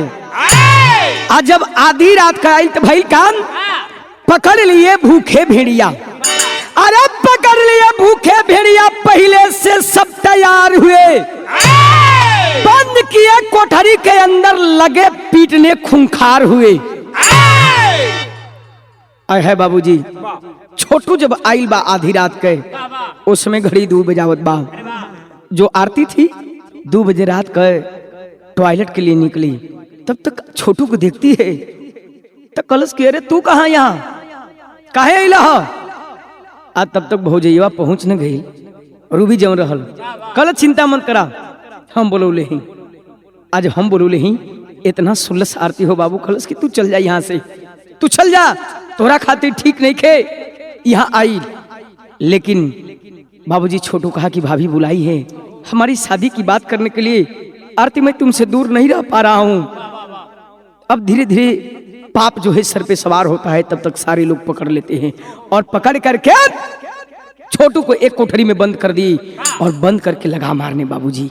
और जब मारते हैं उसमें विदेशी का भाव लगल मास्टर साहब किसे, अरे आरती कहेले पीटी, अरे पीटिया पन छातिया हो, हर मारा जान छोटू के पर नवाए बाबूजी, इन्हीं के सहारे हम हर जिंदगी बिताइले अब, अरे छोड़ दे अब गावया भावनवाए बाबूजी। आया है बाबूजी, आरती जोन बाप दौड़ दौड़ के दरवाजा पीटत बा, हे बाबूजी मत मारो, ए भैया, ए जीजा, हे भाभी, छोड़ाओ ना हमारा छोटू के, हम छोटू के बिना ना जी पाई, हम छोटू के बिना मर जाई। आया है बाबूजी, उस समय एगो बात और कहलस, अरे कहीं ना कहीं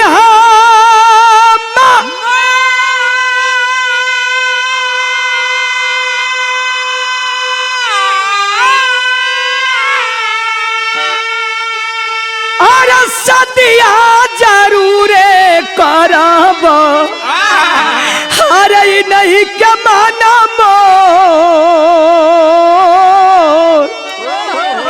ठेकनवाई बाबूजी,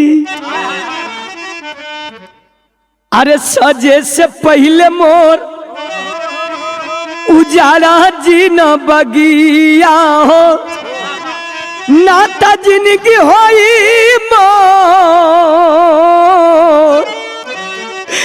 बिरनवाए बाबूजी। आय है बाबूजी, लाख पीटती रही, दरवाजा चिल्लाती रही, लेकिन छोटू को मारना बंद नहीं की। ओकर जवन जीजवा बा, आरती का जीजवा, वो तो खड़े लाठी मारे, आह चिल्लाए, राड से मारता था बाबूजी। तब तक आरती वहां से जाती है और छोटू के मामा के घर जगावत बा, मामा, हे मामा, छोटू को जान बचा लो, हमारे घरे के लोग मारत बाप, हमारे घरे के लोग मारत बाहो मामा। छोटू के मामा कलन की बेटिया, चला हम जल्दी आवत है, लेट कर दी। आ तब तक हवर रूबी देखलस की आरती कहीं से आवत बा, आ तब तक रूबी जो है बाबूजी पकड़ के आरती को और एक कोठरी में बंद कर देती है। तब यहां बिरहा में टेरी से भाव लिखे बोले मास्टर साहब कैसे,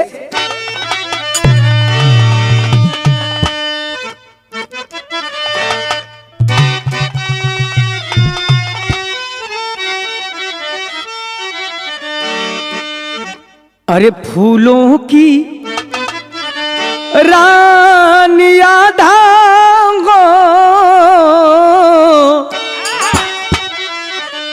हो, फूलों की रानी आधा हो गई, काली कलप उठी हो गया प्यार में बाधा, यार हो बाधा, यार हो बाधा। आय है बाबूजी, अजब आरती एक कोठरी में बंद हो जाती है, वही में छिलात बाह, हे बाबूजी मत मारो, जितने लोग मारे, जितने चिल्लाए छोटू, उतने आरती चिल्लाए हो बाबूजी। प्यार की थी ना, सच्चा प्यार था। एगो बात और कलश रोके, काकल बिरहा में बड़ी मार्मिक भाव हो मास्टर साहब।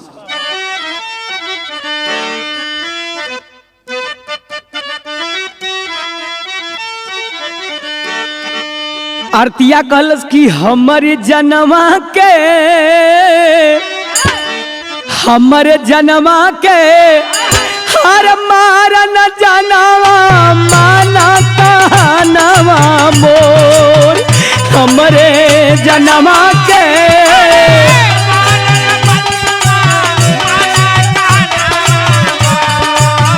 हमरे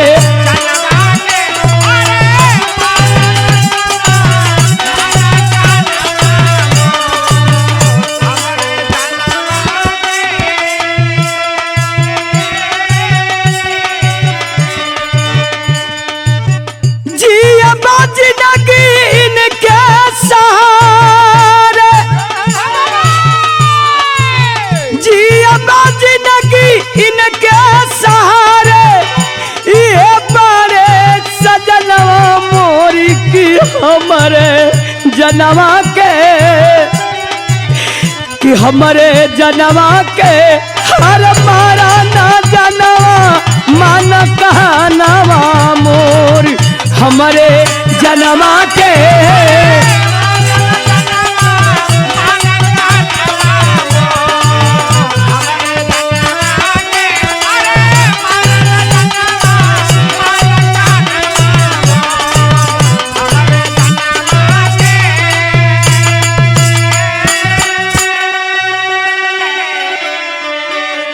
अरे बाबू चिल्लात बारोत बा मत मारा हो बाबू लोग मत मारा हमारे सजे से पहले सिंदूर मत उजाड़ा लो। लेकिन हुआ क्या मास्टर?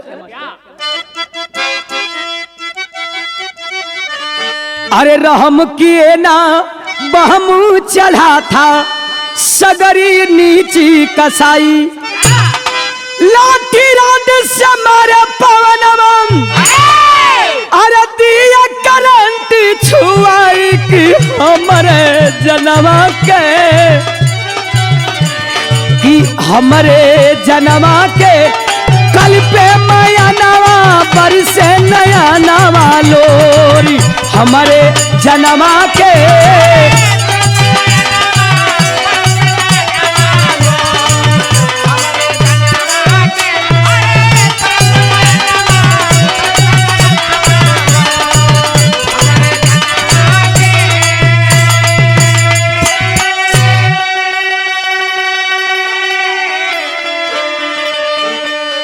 अरे बाबू आखिरकार छोटू को मारता चला गया।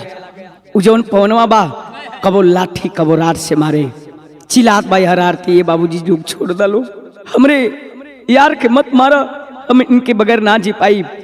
लेकिन नहीं माना और जब नहीं माना तो अंत में लाइन का करंट दे देता है बाबूजी। और जब करंट दिया सुन पपिया हो पंचो छोटू का आवाज बंद हो गई।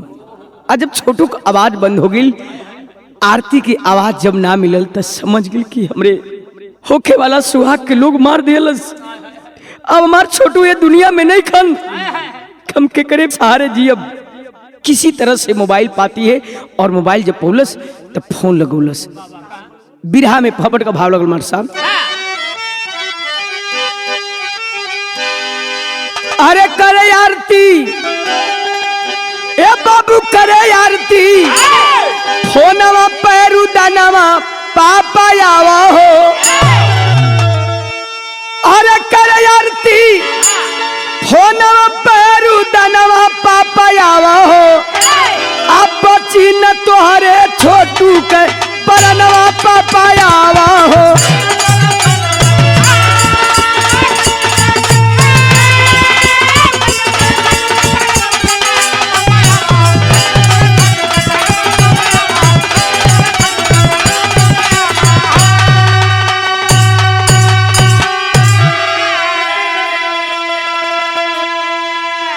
बाबू भाई बने कसाई संगे बाजी जब पापी हो तल पे छोटू छोड़ती नहीं खे। अब पाप गईल बा व्यापी हो। अरे पानी के जगह पेशाब पियावे सैतानवा पापा आवा हो। खातर में बहा मारो परनवा पापा आवा हो। ए बाबू आरती छोटू के पापा के यहाँ फोन लगोलस। किसी तरह से फोन लगा के पगलस की पापा जल्दी आवा अब तुहार छोटू ये दुनिया में ना बच पैहन। हमार भाई, हमार बाप, हमार जीजा छोटू के बहुत मार मरले बलन पापा। आवाज बंद हो गई बा, हम मजबूर बानी, हमरे जान के भी खतरा बा। आखिरकार बाबूजी जब माई ई बात सुन ली कि हमार छोटू के लोग वहां मार देले बा, तब तक माई का हालत का तनी बिरहा में अल्लाह से भाव लगल मास्टर साहब।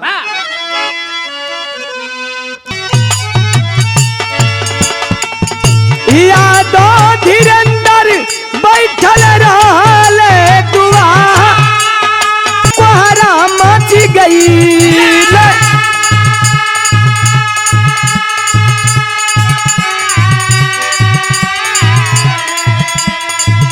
अरे पूरा प्रशासन हवा गईल बाटे यार।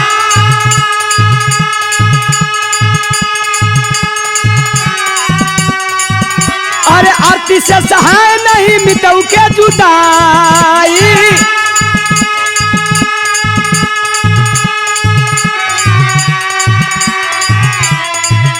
अरे रोवे हाथ छोटू के चेहरा निहार।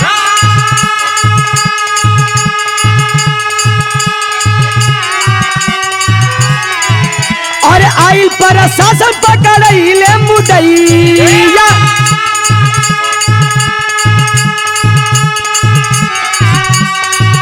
अरे आइल प्रशासन पकड़ले मुदैया।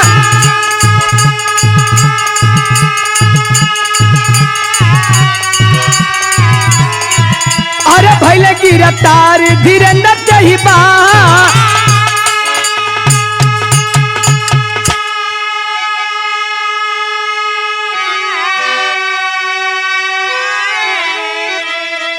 आए हाय बाबूजी, उसी कोठरी में तड़फड़ा करके छोटू अपने दम को तोड़ दिया। बाबू के सामने बेटवा का दम निकल गई। गांव घर के लोग जुटल होन। तब तक थाने के लोग आ गए, पुलिस प्रशासन के लोग आए। और जब आए तो धीरेंद्र को बाबूजी अरेस्ट कर ली। अरेस्ट करने के बाद उसको तो ले गए, लेकिन लसिया के देख करके गांव का पूरा लोग और आरती छाती पीट पीट के रोत बा।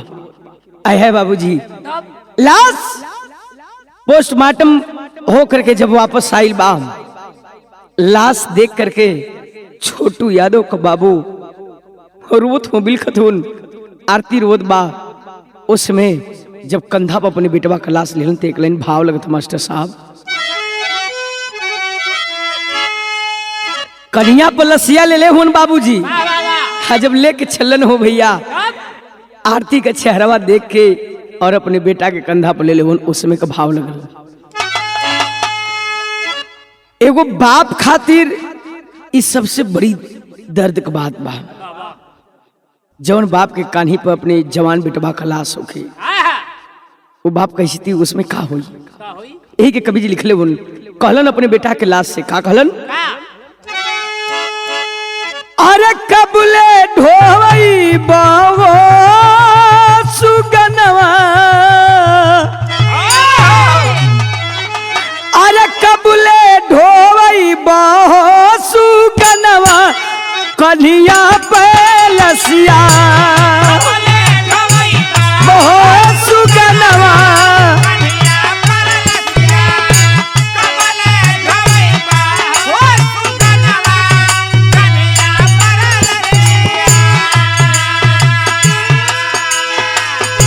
माई क्या किया के ज्योति छीन लिहला बेटा।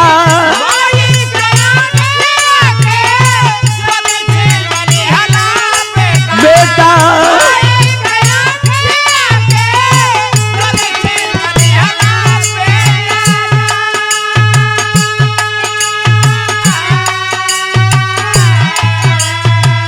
हमारा बुढ़ाइया में कमर तोड़ी दी हलाए बेटा।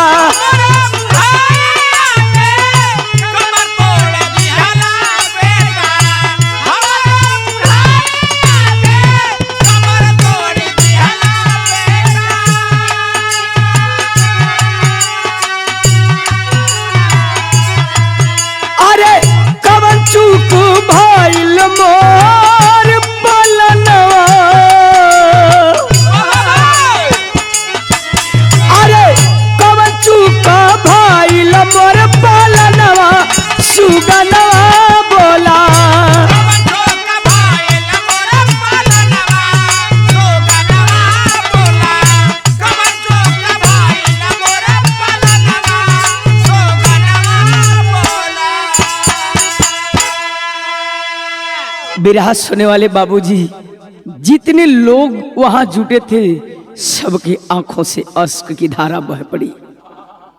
आरती का तो पूछवे मत करा हो बाबू।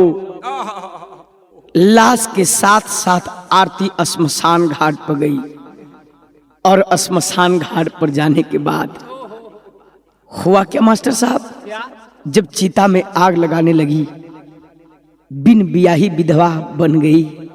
बिन बियाहे सफेद साड़ी जब बदन पर चढ़ल तो उस समय धीरज के बाद अब टूटत बा, आखिरी मीत से विदाई बा।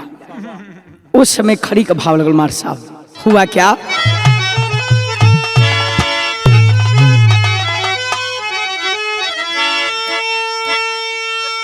आरती मुखग्नि दान जब देवे छलल हो भैया, मुखग्नि दान दे के जब चिता में आग लग गई, जलने लगा, तो उस समय को बात कहलस। जितना लोग श्मशान घाट पर रहलन सबके कलेजे कांप गए बाबूजी। क्या कहती है,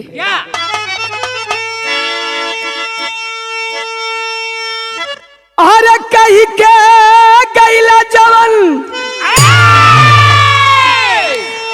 अरे कही के गैला जवन, बतिया कोइल बिसारी, हमारी मांग में से नूरावा हो अबू के भरी।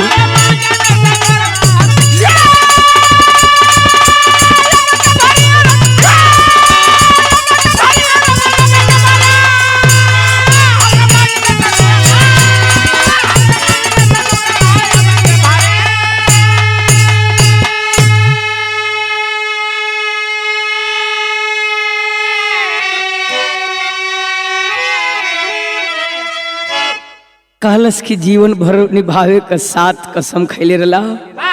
आज हमके तू अदजल में छोड़ के जात हुआ ना, तेगो बात याद रखिया, हम ऐसे दुनिया से ना जाई। का कहे भैया,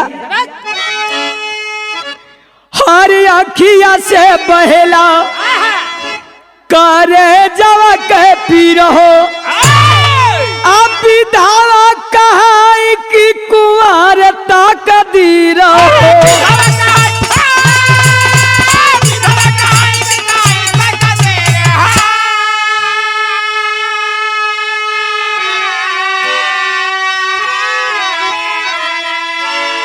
अरे जिंदगी हमार, तारा जिंदगी हमार, चौराहे ऊपर बाइल बाखरी, तमारी मांग में से नूरावा हो अब के भा।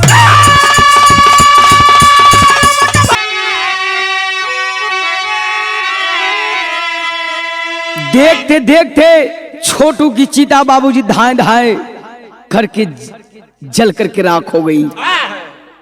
उमेश यादव कहलन की बिटिया, तू मेरी घर की आबरू है ना, तो एक मेरी बात सुन। पूरे गांव जवार के लोग जुटे हैं, उस भीड़ में उमेश यादव एगो बात कहलन ओ आरती से। मीडिया पर भी ये बात को दिखाया गया था जो अपने जुबान से उमेश यादव बोले थे। का बोले भैया,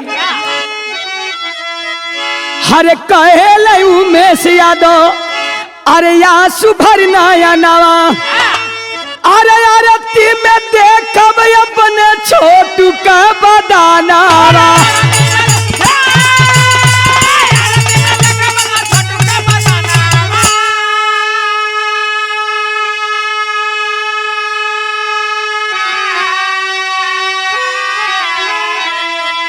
सवाल कर दिया उमेश यादव, पहुंच ले अपने आंखों की आंसू। बेटी, मेरा बेटा मर गया तो क्या हुआ, तू मेरे बेटे से बढ़ के है, तू मेरा बेटा बन करके रहना। एक बात और कहते हैं जो कलेजा चीर देगा। कौन सा बात मास्टर साहब, अरे भला ही बोझ जिंदगी भर, तारा भला ही बोझ जिंदगी भरी, अरे ढोवे की परी, तो हमारी मांगी में से नूरावा हो अबू की भा।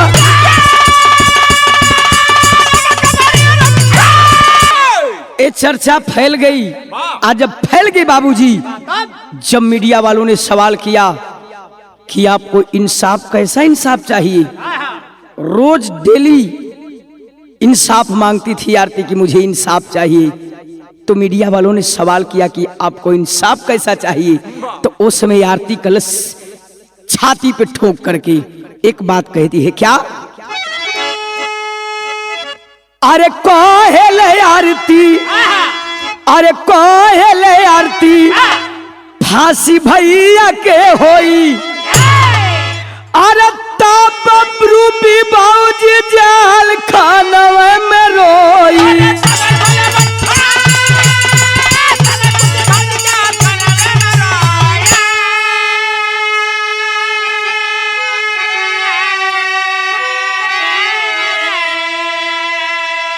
कहती है आरती की मुझे इंसाफ के बदले मेरे भाई, मेरे बाप और मेरे जीजा पवन कुमार यादव को फांसी होनी चाहिए।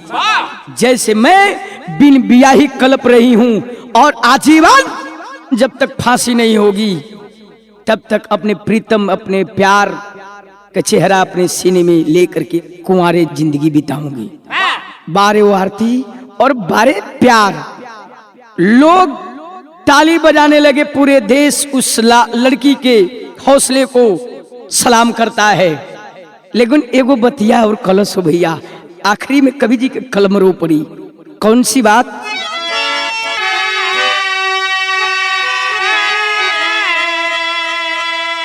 जौने दिन छोटू का श्राद्ध मनावल गई हो भैया, तेरे ही मनावल गई, वो दिन आरती अपने प्रीतम के माला चढ़ा करके फूट फूट करके रोने लगी और मीडिया के सामने आकर के बोलती है, मुझे इंसाफ चाहिए, मुझे इंसाफ चाहिए। जो मेरे मीत को, जो मेरे प्यार को मारा है उसे फांसी चाहिए। अगर मेरी सुनवाई नहीं होगी मैं कोर्ट जाऊंगी, सुप्रीम कोर्ट जाऊंगी, हाई कोर्ट जाऊंगी, लेकिन जब तक फांसी नहीं होगा तब तक चैन की नींद नहीं सोऊंगी। अभी भी मामला चल रहा है, यही तक कहानी मिली और यह से हमारे विरह का समापन बा। आखिर लाइन में गुरु घराने से परिचय मिला मास्टर साहब। कैसे? गुरु बिहारी गुरुपत्तू नैनों से बहता नीर, काशी बुलू ना सहाले, अरे कलयुग वाली पीर, तो फूलों की रानी आधा हो, अरे फूलों की रानी आधा हो गई। धर्मचंद मस्ताना एक डोर में सबके नाधा, फूलों की रानी आधा हो।